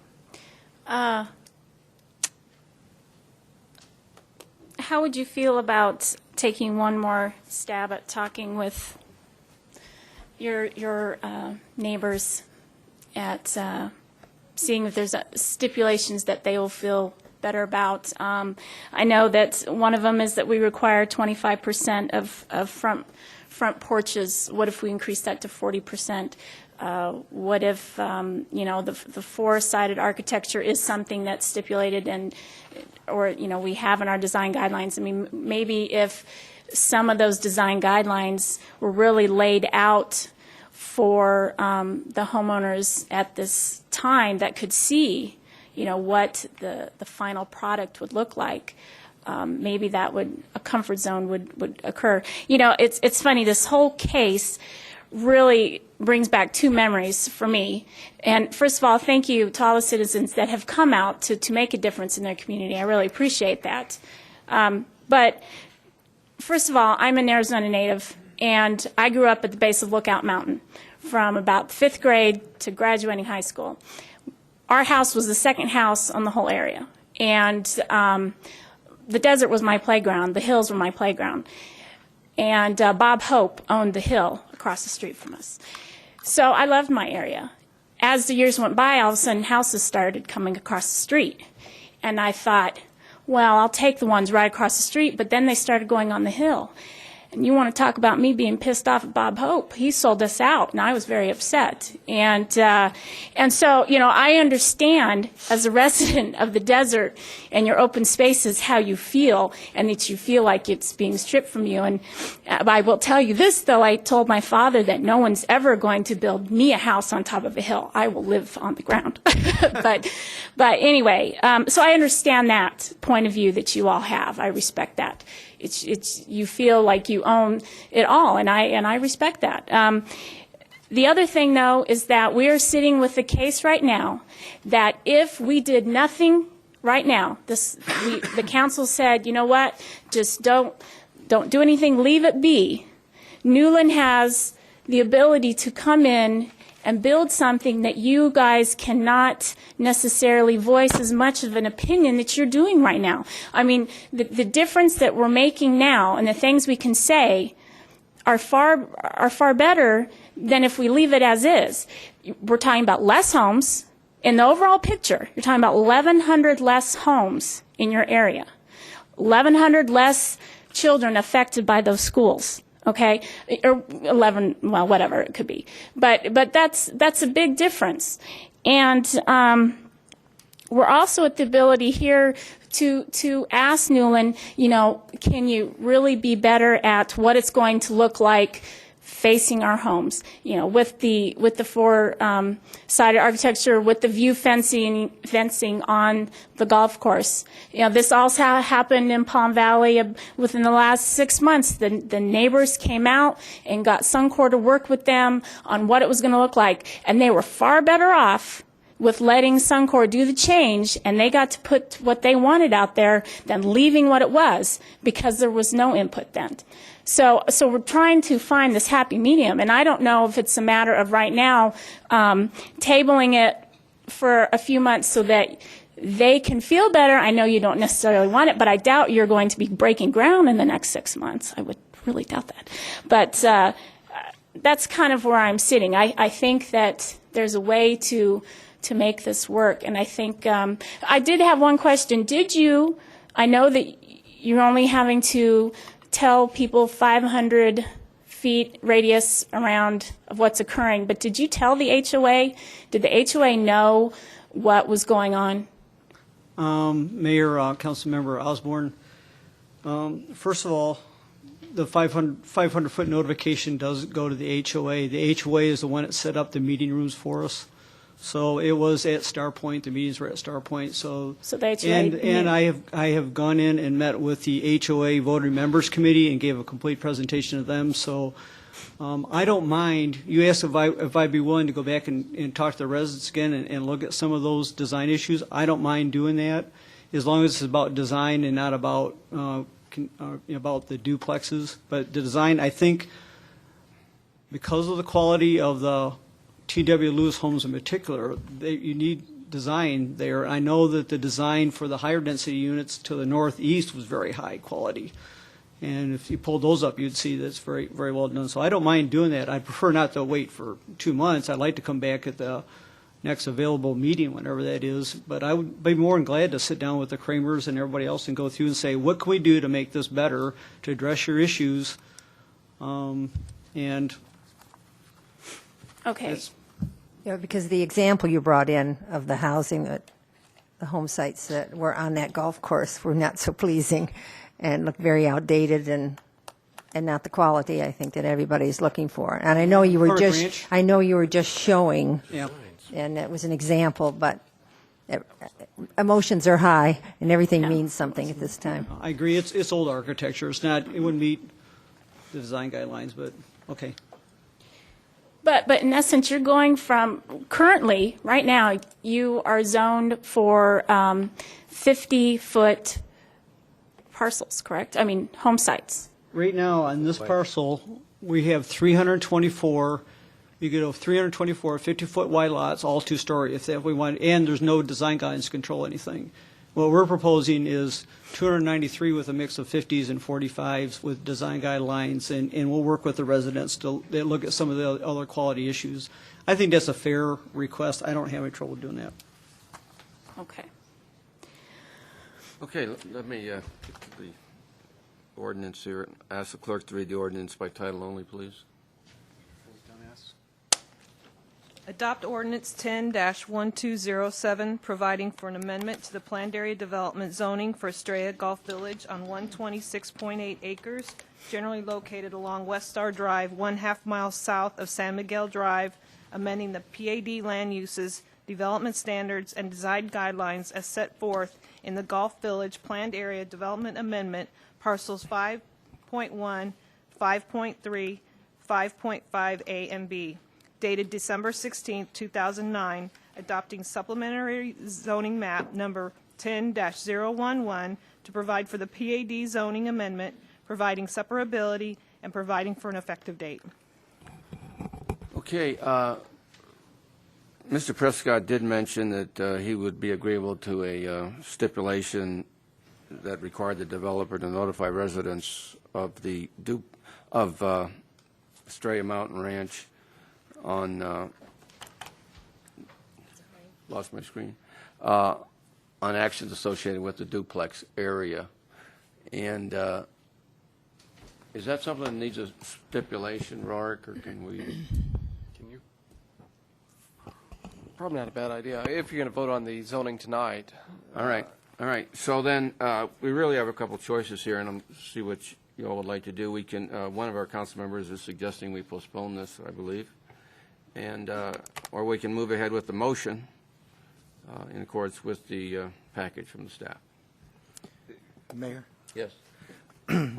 My view is very similar to that of Council Member Osborne's. I think there's some value, and Dave, and I think he had agreed with it, for him to get together one more time to meet with the residents to see if they could talk about the design. It appears that there's more people in the audience there today than probably at the meetings they had at the Zoning Commission. So I think there's some value in doing that. But I do have a question for Dave. If you can cover the trails for me, can you show me what the trails would be like, kind of going through there?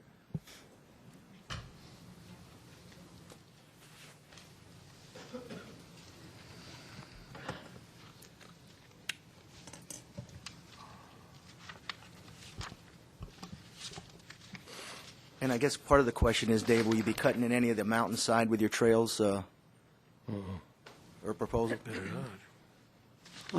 Mayor, Councilmember Pizzillo, there is one hill that is located right about here.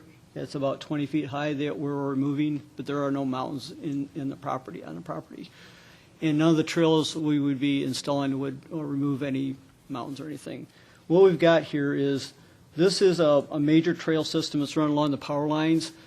Newland's intent is to go and pave it, make all kinds of like entertainment areas as you go along with. As a matter of fact, we're in the middle of a design when the economy drops, and we had to stop working on it. We're going to come back and go ahead and make those improvements. This Lum West Trail is an existing trail along next to the William Ryan homes, and we want to go ahead and continue that trail so we have internal subdivision access to that trail system. Then I've already talked to the voting member committee, at least the chair of the voting member committee, about coming back. Our HOA is going to have a town hall session about working with the residents to identify where the appropriate location are for natural trail systems in these hillside areas, because it's a great amenity, and I'm very cognizant of the fact that when you introduce these new subdivisions, you want to include the trail systems, otherwise they can be left out. So we need to be talking about them now. And of course, the custom home residents want to make sure that it's not people looking in their backyard, so we need to go through this, and I was going to do that with the residents, so that's pretty much the trail system. Now, these walking bike trails? They would be walking trails and probably a combination for mountain bike things. Mountain bike you could use. Mountain bike, but, No. okay. Nothing motorized, correct? No. No, we have a different area for motorized, but it's not in this part of the development. Okay, I just want to make sure.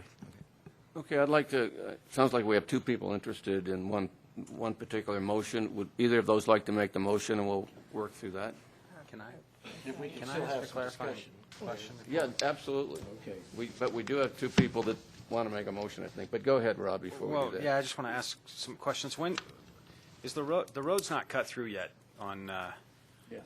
between West Star? Is it between West Star and San Miguel? The very last and final piece through that custom area?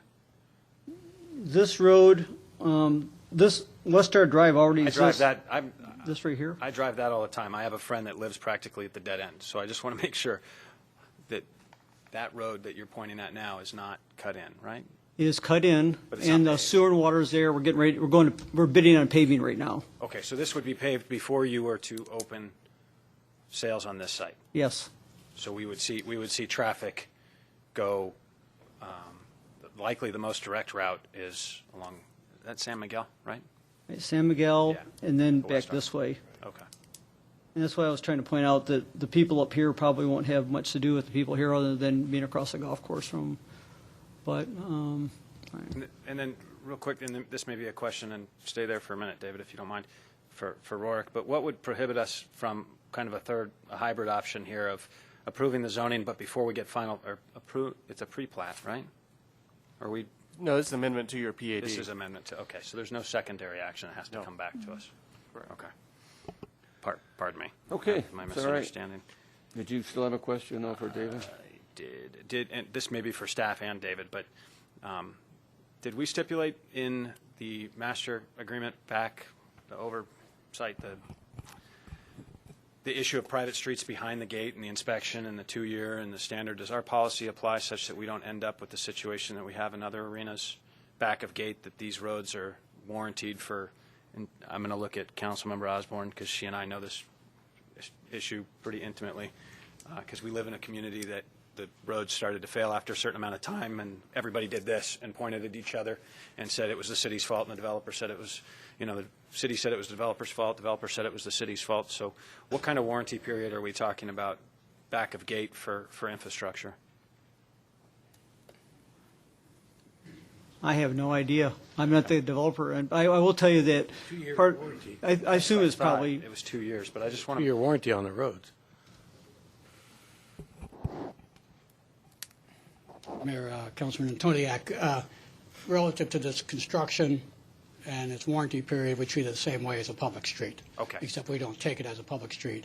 And then we take further measures to make sure that on the plat and all documents that it's aware it's a private street and the city does not maintain it, it's the responsibility of the HOA. And the city engineer is involved in that inspection process prior to it being turned over? Yes. To a private street? Okay. Thank you. Okay, thank you. Let's see if we can get a motion on the table here. We have two that want to postpone. Do either of those wish to make a motion? I'll make You want to make the motion? Or? Hearing none? No, No. I need a motion. We need to move on this. Well, Well, I can't. I'm not sure how to word the motion, but help me here, Rourke. The motion would be to postpone it. You want to make a motion to postpone to probably a date certain, 30, Well, 60 days. I'd like the date, though, to be set up within 30 days so it doesn't go on. I'm talking about the date with the public, so that there's some date certainty that the meeting's set up with the residents of Estrella to discuss this with Dave. So from his standpoint, it's not going on forever, so he has some date certainty. So that meeting is within 30 days, and to postpone it, and then a follow-up as a result of that meeting. I'm not sure the wording on how that may. The thing that bothers, I agree with you. I think it'd be nice to be able to have that meeting, but as we said before, is this making sure that this meeting is on design Well, and that's- that there isn't a campaign to bring more people in. Well, wait. no, You know, do we so have- that's my Well, question. I did not get a second yet. Okay, Do we have well, a motion? yes, there's a Can you motion. repeat it, please, so I can understand. Well, that's what I'm trying to get some help from why don't you Rourke make- here. Motion to postpone. Why don't you make a motion to postpone for 30 days to allow the developer to meet with the Okay. residents to discuss Design. Okay. Okay. I'll second that. Okay. I have a motion from Councilmember Pizzillo, a second from Councilmember Cavalier. It's now open for discussion and related to postponement of the action for 30 days. Councilmember Cavalier. Yes, I have several questions. And number one, to the developer, can these be converted to patio homes rather than duplexes? Maybe that might satisfy. Just, do those have to be connected? Can they be patio homes rather than duplexes? This is what I'm hearing from my neighbors in Estrella that have larger homes, like myself. We're getting older, and that's a lot of property to take care of, and we want something where we don't have to take care of the landscaping, and we can get into a small area. And mostly what I'm hearing the requests for would be proper patio homes that are not connected, and maybe that might, just as a possibility, might satisfy. Doesn't matter if they're two-story or not. If they're patio homes, there's enough separation, I think you can see through them. Could and that they won't be, tall. could that be discussed during the 30-day postponement period? Well, just something for food for thought. You don't have to answer that right now. Mayor, patio home and duplex or villa, they're all basically the same thing. Basically, a patio home is you got a small lot out back where you've got your outdoor space, but you probably don't have enough room for a pool and everything. Actually, these would have Right. enough room for a pool. Yeah, well, do these have enough room for a pool? They're 115 feet deep. Yeah. Because I don't think many of the people going into those homes would want a pool. So that was my. Now, the other concern I have is on the Lumwash Trail. That goes where? That looks like it goes into nowhere. 5.1. At the end of 5.1, that goes out of Estrella, and that's outside the city of Goodyear. Yeah, it goes right out here. I don't have the correct illustration up, but It ends right here. Councilmember Kavanaugh, Lumwash Trail comes up through here, and then what we wanted to do is there's like a pocket park or a tot lot right here. Okay. And then there'll be access to here. Then we wanted to tie it into a nature trail along here and kind of make a loop. Okay. I mean, that's what I was thinking. So that it doesn't go into whatever that development is, because that's not in Goodyear. You know, and when you get done, these trails and everything else are owned and controlled by the HOA. Okay. And there will be a wall there to separate that, I'm sure. And the other thing, the impact of water and sewer, because we've got a 16-inch water line that services all of Australia. That study's been done, and there's enough water. I know the sewer thing is okay, but what about the water line? Do we have enough water capacity coming into that? Mayor, Council Member Cavalier, we're working with the city right now on looking at it's a complicated answer. We're working with the city right now on additional water resources that would handle this. And I don't want to get into all the details, it's too convoluted. And in these gated areas, will the landscaping be taken care of? They'll pay an extra fee because they're in a gated area. I know they'll have to pay an extra fee besides the regular homeowners' fees. And their landscaping is all taken care of. Everything outside the home is part of that, right? Correct. Okay, just want to make sure that was. Then my concern, the only negative I have that's really a negative on this is when this was first brought to us, I made a big stink about this road going through the mountain and coming in so that we would have less than 6-minute response time from the fire department. And I said we didn't want that road, we didn't want these developments done or even approved, or one house even broken ground until that road was completed. I didn't expect that you'd tear the mountain out to put that road in. that road is cuts through Main. Is that going to be a 4-lane all the way into? Councilmember Cavalier, that is a 2-lane road. It's a 2-lane We road? reduce it down, yes, and somebody asked we ran all the traffic engineering studies that'll accommodate it. You don't want a 4-lane road through those mountains. It I would didn't really think cut so. the heck out of them. And But you've cut them back. none of pretty these bad. 3 parcels would develop before. This road will be open in July of this year, and we won't even be through the plating process a year from now, so. Yeah, I didn't expect you to have such big cuts in that mountain for that, but I guess that's the way you have to do it. Is that right? That was a concern I had. And I know there's a need for smaller homes, and it is a gated community, all of it. Well, Okay. 5.3 And and what- 5.5, 5.1. 5.1 is not. Public streets. Okay. Now, the other thing, the slope grade. You're not building on anything that's more than a 20% grade, are you? Because that's the rule. That is the rule. Okay. So I'd have these. fit. I said I'd have a fit. I mean, that's why Oh, the I design see. of these going to cul-de-sacs going to the north is because the cul-de-sacs don't eat into the hillside. That's- Okay, but you're not cutting into the hillside to make that less than a 20% grade. No. I hope not. And there won't be any rock wall, rock Retaining walls wall. to hold that Retaining mountain wall. back. There won't be No any retainer, of that. no retainer walls. No retaining It's walls. just landscaped. This is all landscaped. Okay. Okay. Well, that satisfies my questions. Thank you. Okay, thank you. Councilmember Souza, you're the only one who hasn't spoken, so go for it. You know, Your turn. I was faced with the same problem in Palm Valley. And I bought a home on the golf course, and one-story home, and was just hoping that there wouldn't be any obstruction across the fairway from me.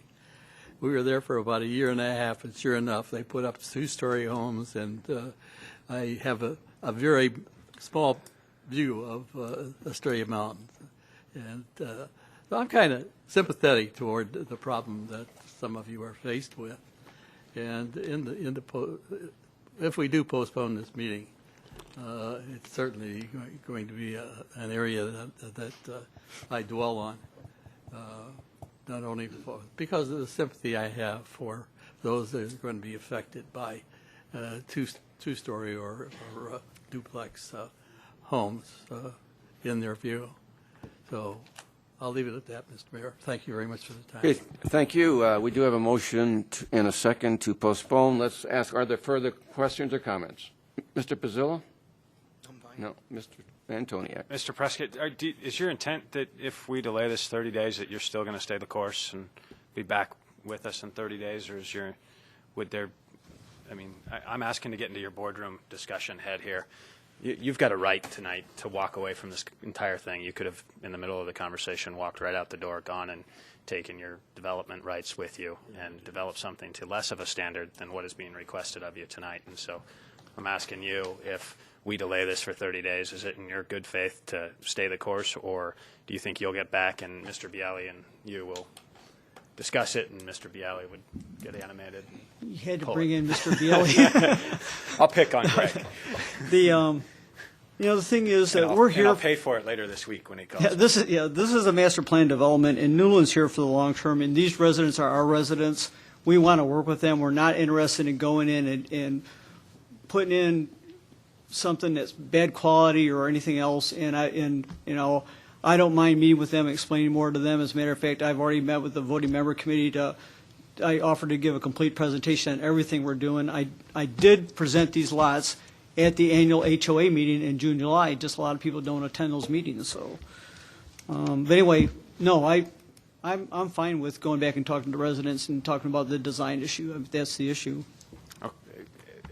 If I may, I was inclined to approve what was in front of us tonight with some stipulations and some variations, because it sounded like there was a lot of obviously animosity towards your project on this. But for right now, my mindset is what I'm hearing discussed is four-sided architecture, perhaps a limitation on the height in terms of 26 feet. Maybe a discussion on the minimum square footage. I don't know. That seems counterintuitive to me. If we're going to decrease the height or limit your height to then require a minimum square footage because you might not be able to meet that. We kind of pigeonhole you there. So I don't know that we need to do both of those things. I think I'm outnumbered if I was to vote against the continuation tonight, so I'm inclined to support my colleagues and support the residents rather than debate the merits of this tonight. But I'm inclined that if this comes back in 30 days to support the stipulation related to and kind of the variation of what Vice Mayor Lord very eloquently put forth at the beginning of the meeting. And I think she's probably dead on in terms of some four-sided architecture and a couple of other little things. That said, if this turns into a charade of 4 times the amount of people here, the next time I'm still going to be in the same place. I'll be inclined to support what was in front of us because I actually think you're taking maybe what was mediocre in the past and improving it and making it better than what it could be if you developed by right.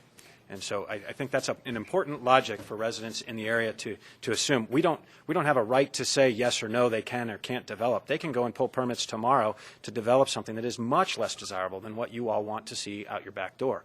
And so I'd really encourage my fellow residents to work genuinely with Mr. Prescott and his group over the next several weeks and come to us with some solution on that. Thank you, Mayor. Just one more. I want to thank the residents for coming before us. It's very difficult when you get at this microphone, and when it's emotional, it makes it harder. So I thank you for coming forth and explaining your positions. I'm good. Okay, just a quickie, Harvey. I assume since this pad goes back to 1999, our zoning provision of 60-foot wide lots is not relevant here, correct? No. Mayor, council members, it wouldn't be because that was hard zone. This is a PAD, and the 60 applied to just hard zoning. So you're allowed to deviate in a PAD, which is Golf Village. Okay. Answer your question. You would be allowed to deviate after we vote the ordinance? Yes. For 60? Yes, in a PAD, which Golf Village is. Does that make sense? I understand what you're saying. I'm just surprised to hear it.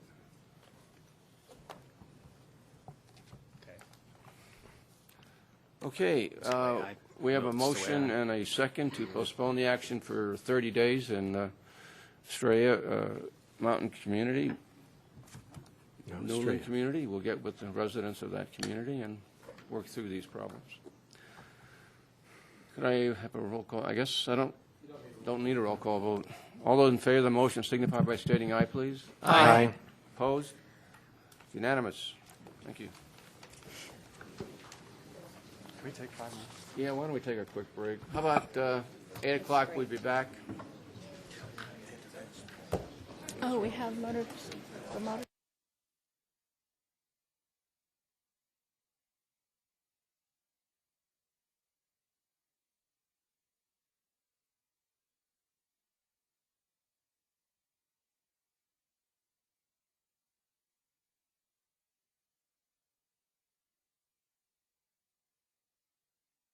Action to prevent the reopening of Arizona's Motorsport Park, and Joe Schmitz will present. Mr. Mayor, council members, good evening.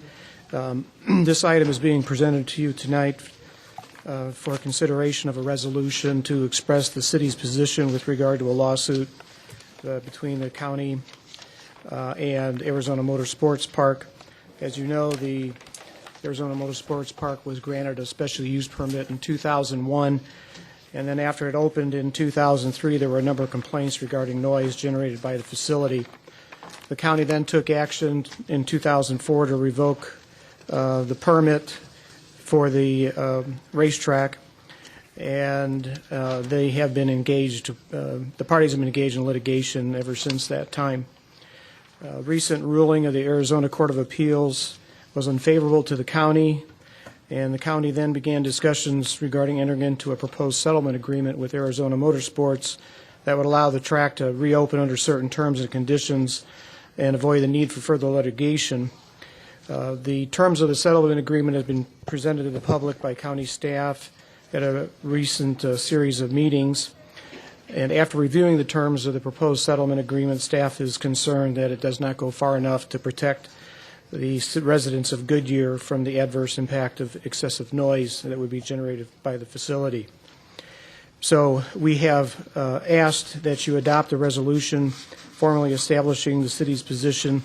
The resolution would accomplish or result in 5 things occurring. We urge the County Board of Supervisors to consider the interest and well-being of the residents of Goodyear, who are potentially stand to be the most impacted by the operation of the facility, to support the county's position in the underlying litigation which sought to overturn the county's revocation of the special use permit, and also urge the county to continue to pursue all legal avenues available to prevent the reopening of the racetrack and not enter into a settlement agreement as currently being considered, as we believe the proposed terms do not adequately protect the residents of Goodyear.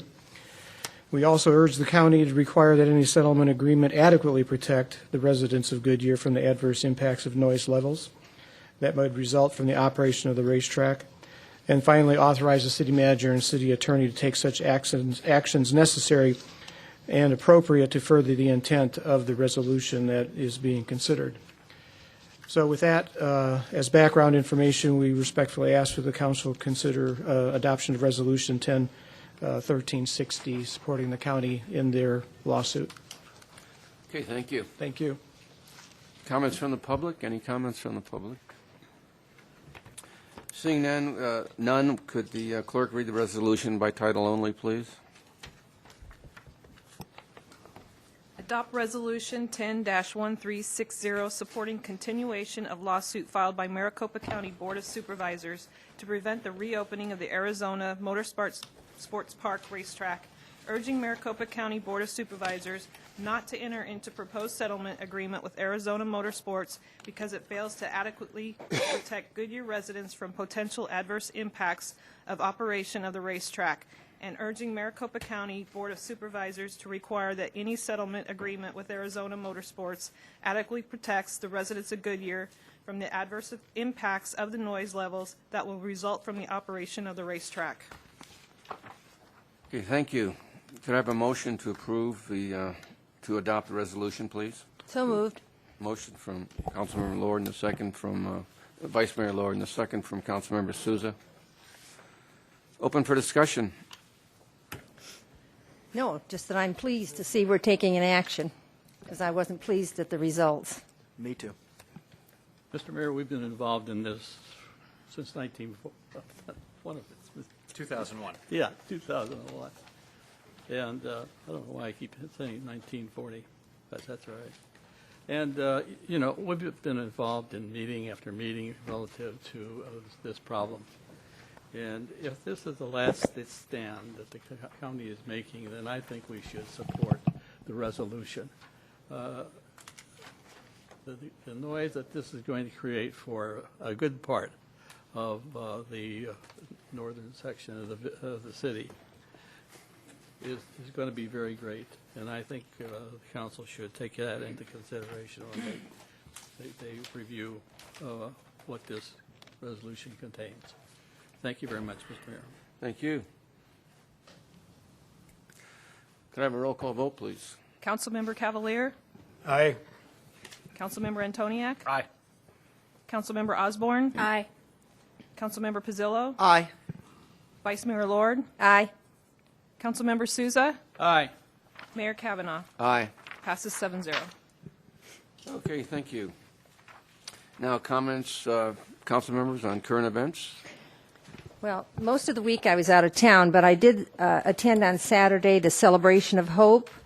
It was a thank you to honor their first anniversary of the opening of the Cancer Treatment Centers of America, and it certainly has added a great deal good year.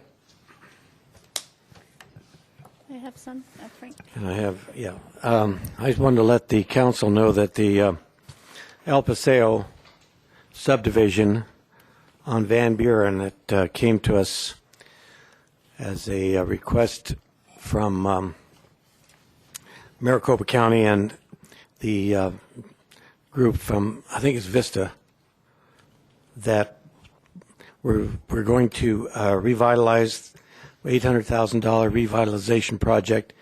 Well, the whole deal fell through because the company sold that subdivision to someone else, and the county lost out on it. So that is not going to happen, and it's just not going to be. So we're hoping that whoever bought this will do something to rebuild that and revitalize that. But that came to us at CDAC the other night, and it was very heartbreaking to hear that kind of news, but it happened. Okay, thank you. Councilmember Osborne?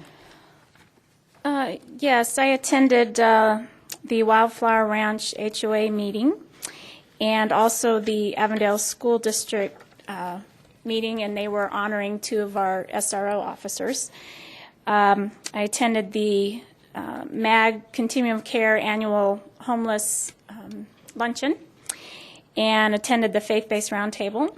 I also went to the chamber luncheon and presented to my business colleagues about how our city has really had a partnership with our 6 school districts, and asking the business community to be part of that partnership that we have. And also went to the Goodyear Centennial meeting. I'm on the state's Centennial Marketing Committee, and so I went in to give Goodyear Centennial Committee an update and discuss some different ideas. I think that they will be coming to us within the next couple of months, trying to give us an update. It's kind of exciting, some things going on. And lastly, I really would like to say thank you to staff, Parish and the Economic Development Department. One of the things I've been working on is the retention of our small businesses, and tomorrow morning we have one of our workshops for small businesses, and we have a full house. I think last I heard we have at least 52 RSVPs of business people that are coming to learn social networking. And, staff's done an excellent job, and I'm really proud of them for that. Thank you. Okay. Councilmember Souza? Thank you, Mr. Mayor. Mr. Mayor, I've brought to council attention the possibility of getting recovery funds to help us build the city center. And, of course, the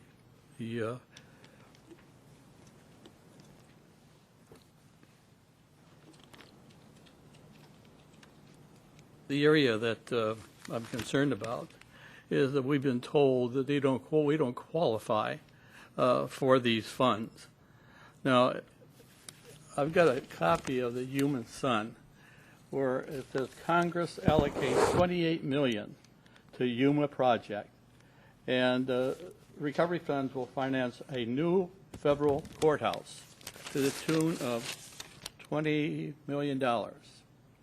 And this was moved through Congress by the congressman from our southern district, and he was successful in getting this money for this project. I know this is a federal project, but what difference is this than a municipal project? I'd like our staff to get in touch with our congressman and show him this article and see what he says can be done really to change if this is a movement against us being able to accrue these funds, then find out why and try to change that opinion if at all possible and make these funds available to the city of Goodyear. Okay, thank you. We certainly will, Mr. Mayor. Okay, good idea. Okay, City Manager. Mr. Mayor, members of the City Council, I have several items to go over with you this evening. First of all, I want to update you on the storm and the damages that we incurred. We really dodged a bullet, so to speak. We were very fortunate in suffering minimal damage, and I just want to acknowledge the tremendous work that all of our crews did, but especially Mark Brown and his staff and Charles McDowell and his staff. and Paul Louisi and his staff. They were the most integrally involved in this. Just briefly, the water side of the house, the only serious problem that we encountered is that when when Yuma Road was closed at the Bullard Wash, there was some washout that disclosed some pipes. And so we're still trying to fix that. The pipes did not burst, but it did wash the earth around it. On roads and streets, Yuma Road has now been opened. It was closed until this morning, but we've swept it and cleaned it, and that's all okay now. Pothole repair on all of the right-of-ways is taking place right now. Citrus Road was opened on Saturday, and the roadway was being cleaned this morning. Westbound McDowell was opened on Friday, and eastbound McDowell was opened on Saturday, and these areas were swept this morning also. Indian School Road and Saraville Road were cleaned this morning.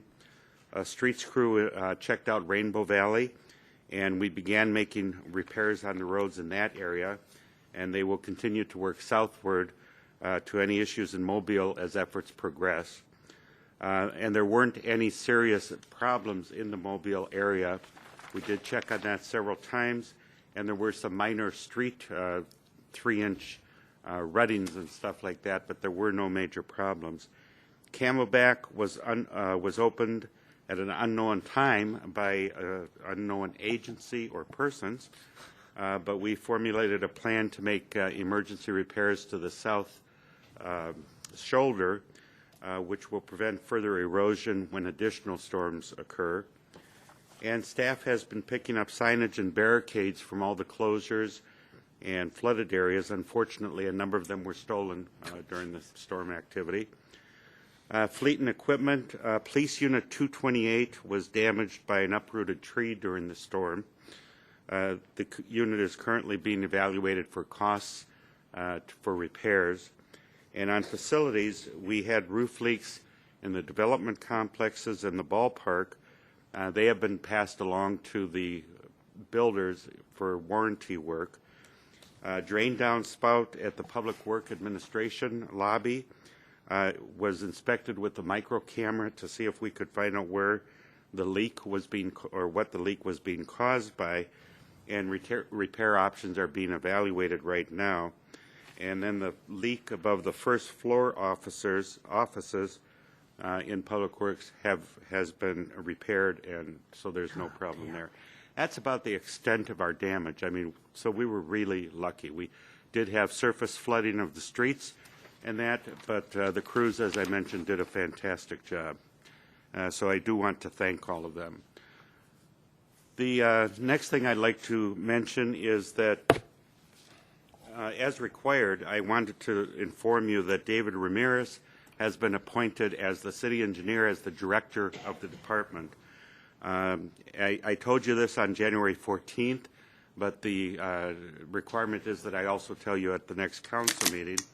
He replaces Mark Gaylord, who has been acting city engineer since last July. This follows the model of many other cities, including Phoenix. And David was hired as the city engineer in 1999. Prior to Goodyear, he worked for the city of Mesa for 15 years. He received an MS and a bachelor degree in civil engineering from the University of California at Berkeley. And he passed his California Professional Engineer certification in 1980 and his Arizona certification in 1985.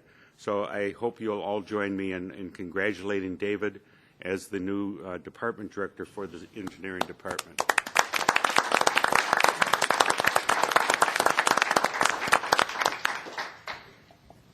I would also like to bring to the council's attention the Community Funding Subcommittee, as you know, includes Dick Sousa, Frank Cavalier, and it included Brenda Holland. And so with Brenda gone now, we need an additional council member to serve on that committee. And so if somebody wants to volunteer and let us know, we'd be happy to. the council can't take any action tonight, but if they want to volunteer and let me know, that'd be great. You'd like to do it? Yeah. Okay. Okay. I have 5 different yellow papers. Rather than brief you on all of them, though, I will just draw your attention to them. There's one on the audit and ending fund balance. There's one on Mr. Ross's communication to the council regarding graffiti and things like that. There's a legislative wrap-up report. There's a report on the City Center and University Consortium economic impact analysis. And there's one on the Loma Linda Park and what we are doing about that. So I draw your attention to those, and if you do have any questions, let me know, please. At this point, I'd like to review just a couple things about the crime rate in the city of Goodyear. We have the uniform crime rate for the city of Goodyear, and from 2005 to 2009, the city's crime rate dropped 33%, while the population increased 51.4% during the same time period. Also, from 2005 to 2009, calls for service increased 110.38%. We have almost, we're over 90,000 calls per year right now. We added 17 more officers on the street during that same time period. And since 2008, we've incorporated new crime-fighting methods.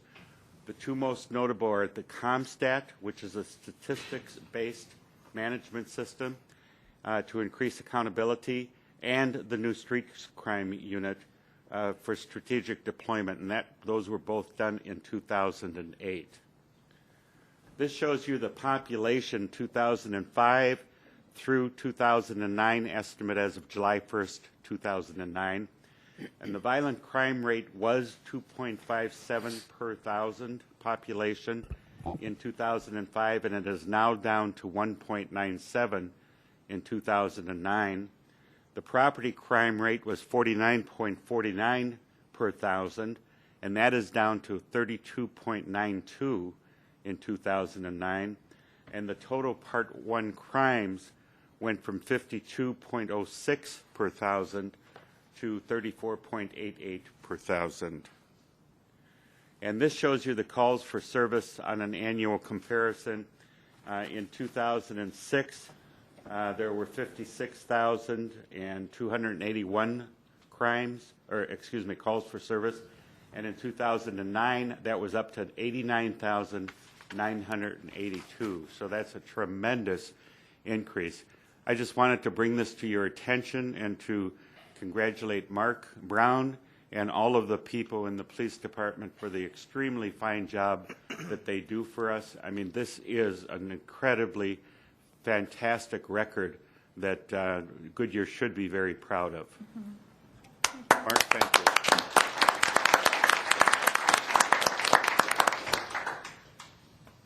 you. Next, I want to bring you up to date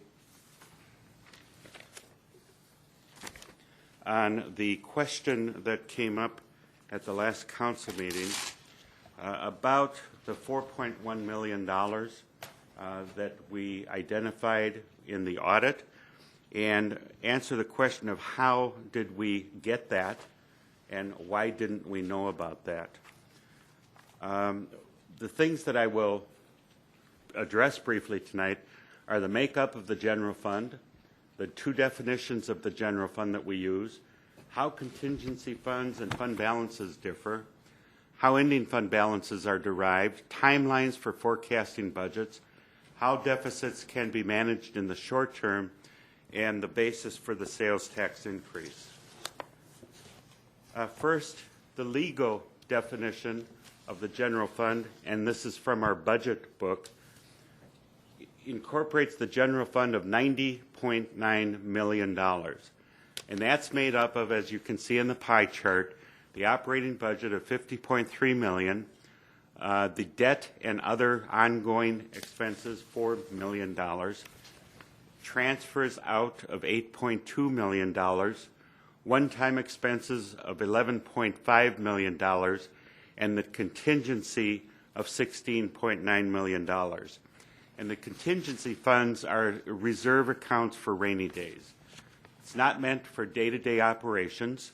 It's equal to 4 months of the general fund operating costs per guidelines in the city charter. It cannot be spent without council approval. And the charter guides how to pay it back if needed. All of these areas in green make up the general fund, and that's how the contingency is calculated. In fiscal year 9 and 10, you had $50.3 million of ongoing expenses, $4 million in debt service, $11.5 million in one-time expenses, $8.2 million in transfers out, for a total general fund of $74 million. And if you do the calculation, that says that we need a contingency of $16.8 million, and we have the contingency budgeted at $16.9 million. Can the contingency be higher or lower? Yes. I mean, that's totally up to the City Council. And all you have to do is, if you go lower, you have to bring it back up at on a reasonable basis, and that's per the City Charter. You'll see that we did go to the proper contingency in 2006 and 2007. It was in excess in 2005, so it was $12 million was required, and we had $19.5 million. And it was not in any proper form in fiscal year 2004, 2005, when it was just should have been $10 million, and it was $4.2 million. In fiscal year 5 and 6, we probably should have used that $7.5 million in order to fund an opportunity reserve or something like that, but we didn't. I mean, so that's past history. Here you'll note that the yellow arrow, this is the same slide as the one before, points at the $74 million. And that's in comparison to the first pie chart, which is a general fund is $90.9 million. And this is the $74 million general fund made up of the green columns. So there's two general funds, basically, that we talk about. One is the legal general fund, and that incorporates the contingency fund, and it includes the contingency, and that's the total budget. The working total general fund is only $74 million. There's no contingency funds included in that because they cannot be spent without council approval. What we need to do is address the general fund as the working general fund. And I apologize that we have kind of confused that issue when we're talking with the City Council. So when we talk about the general fund, we will be talking about the working general fund, not the legal general fund. Why is this important? The ending fund balance changes based upon the definition. If you look at the legal general fund, it has a $16.9 million fund balance. That can't be spent. But if you look at the working general fund, the $74 million, that is the budget that we operate under. The $16 million are not surplus funds. They are budgeted funds, however, because we budget the contingency. It's there in case the council needs to use it. So it's incorporated into the budget, and that's why it shows up in the legal general fund. But it is not a fund that, or amounts of money that we can spend. Oops.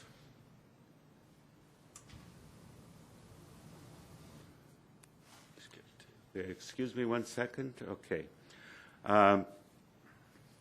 The The goal of the city is to break even, basically. I mean, we always shoot for break even. One of the other scenarios is that we can end up with a positive balance. Another scenario is that we can end up with a negative balance. If we end up with a negative balance, that means we have to tap into the rainy day fund. Over the past years, you'll notice that we've had some very generous surplus funds at the end of the year. In 2006 and 2007, it was $36.7 million. In 7 and 8, it was $13.3 million. Last year, it was that magical $4.1 million. I mean, so this $4.1 million is nothing new. These are figures that we end up each year with. And this year, as we have told you, we anticipate that we will get around $2 million. And I have said that it will probably be more, but we don't know that until the audit closes in this December.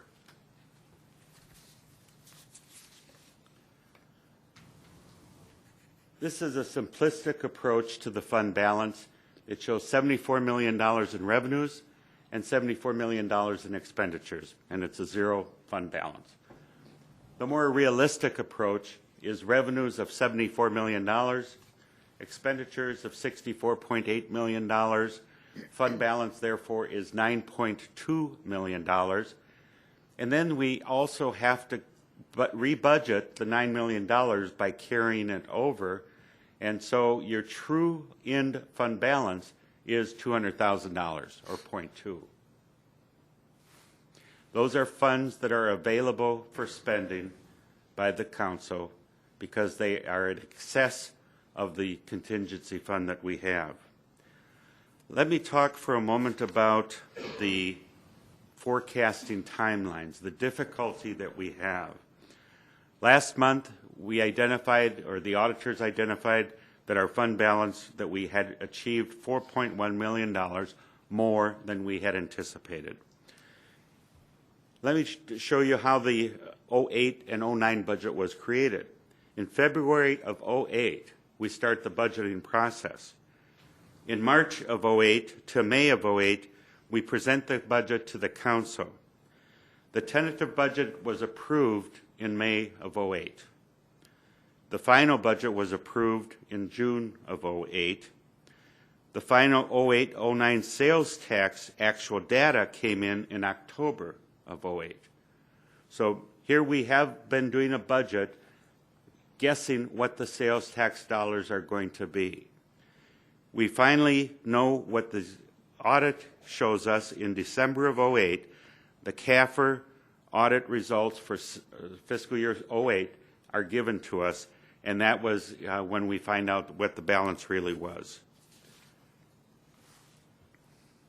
For the 09 and 10 budget, we began the budget in February of 09. We worked on the budget from March until May, and then the sales tax increase was approved in May of 09. In June of 09, the budget was adopted. Then the final sales tax actual data came in October. We analyzed the results and adjusted the figures for the auditors, and then the auditors gave us the report that identified that we were at $4.1 million more than we thought we had budgeted. And that $4.1 million was great news to us who work in the city. I mean, because it showed that the cost-cutting measures that we were implementing were working.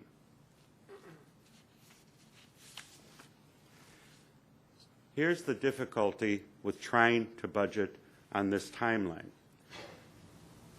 Look at 2008 January at the top in red. We collected almost 1.4 million, let's say. We were collecting in excess of $1 million until 2009 January. We collected 1.3 million in January of 2009. Then we plummeted to February's figures of 2009 to just over $500,000. Then March of 09 was $700,000, And then April of '09 was $750,000. So we took a screeching dive in February of '09 and then started building back up. We, however, looking at these figures, when we were preparing the budget, knew that we had to be extremely conservative. So we budgeted at $500,000. And it's good that we did that, because we are now, last month I think it was $426,000 is what we got in the month.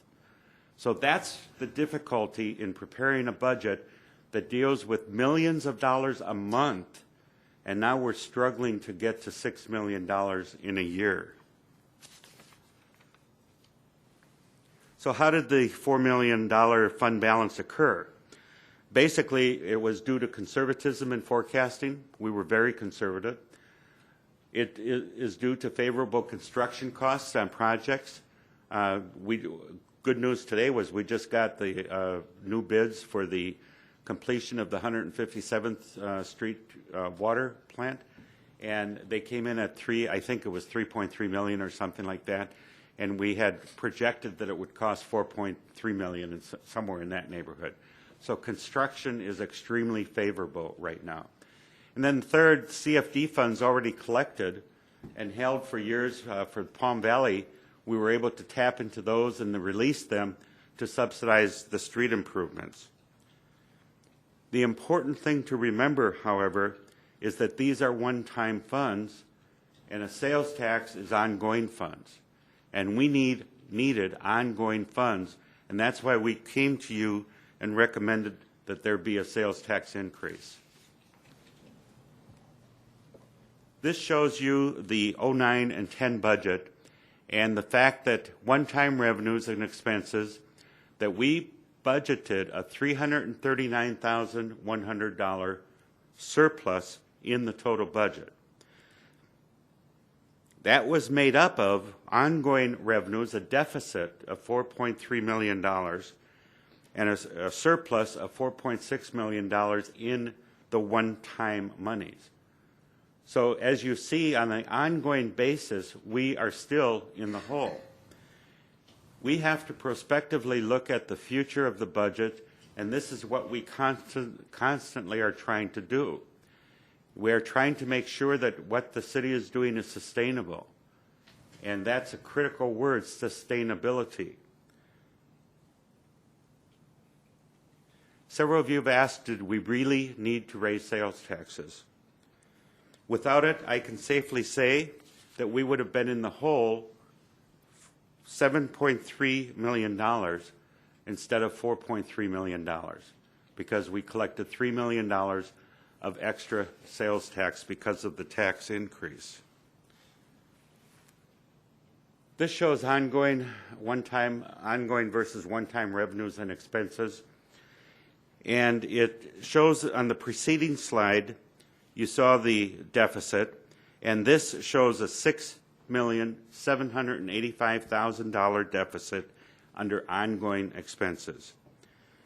That would have been $7.3 million based on the preceding slide, plus $4 million without the sales tax, the new sales tax, plus the $6.8 million that's identified here. We would be in the hole $18.1 million this year if we did not have that sales tax increase. Hopefully this will help demonstrate more clearly why the $11 million that we're looking at from the increased sales tax in ongoing revenues was and is so necessary to the city of Goodyear. Be happy to answer any questions, Mr. Mayor, or any comments or whatever. Thank you. And that's basically what I have this evening.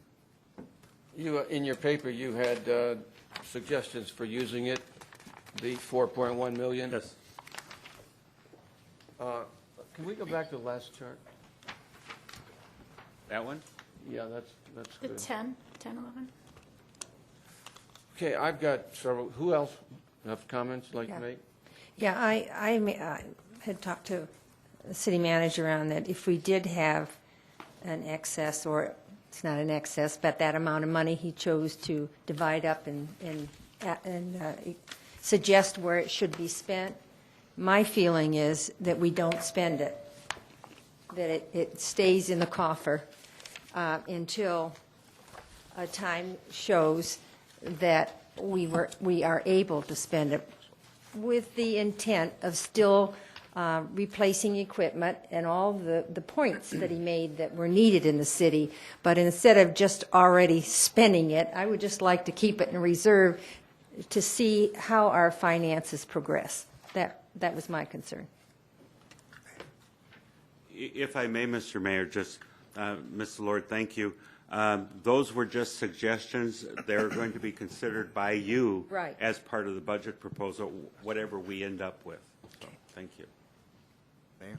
A couple comments. As part of our fiscal policies that have been adopted in the budget, and as a result of the stress that's been put on the budget, I'm concerned about the funded depreciation account, which is one of the areas that you were looking to fund.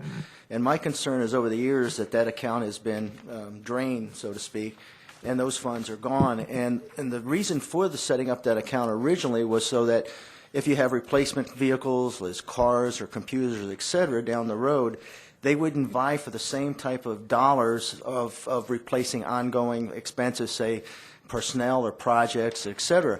So I think part of the suggestion to start to replenish part of that fund, I think, is a good one, because once we start turning around, I really don't believe we should be having replacement of vehicles, which my understanding is maintenance costs are skyrocketing because they've been taking these vehicles and running them in service a lot longer than they probably should have because there was no money to replace them, that fund get replenished. So I tend to agree with that part of that piece being in there, which I think has to be there. I think long-term to have that replacement fund is real critical.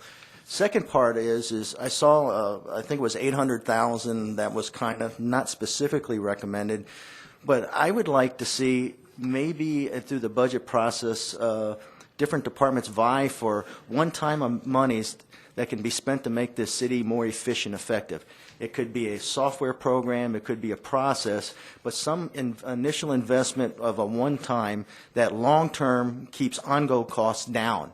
And there could be a lot of different things. And, I could think of, for example, ComStat. I mean, that was an investment that is saving costs long-term.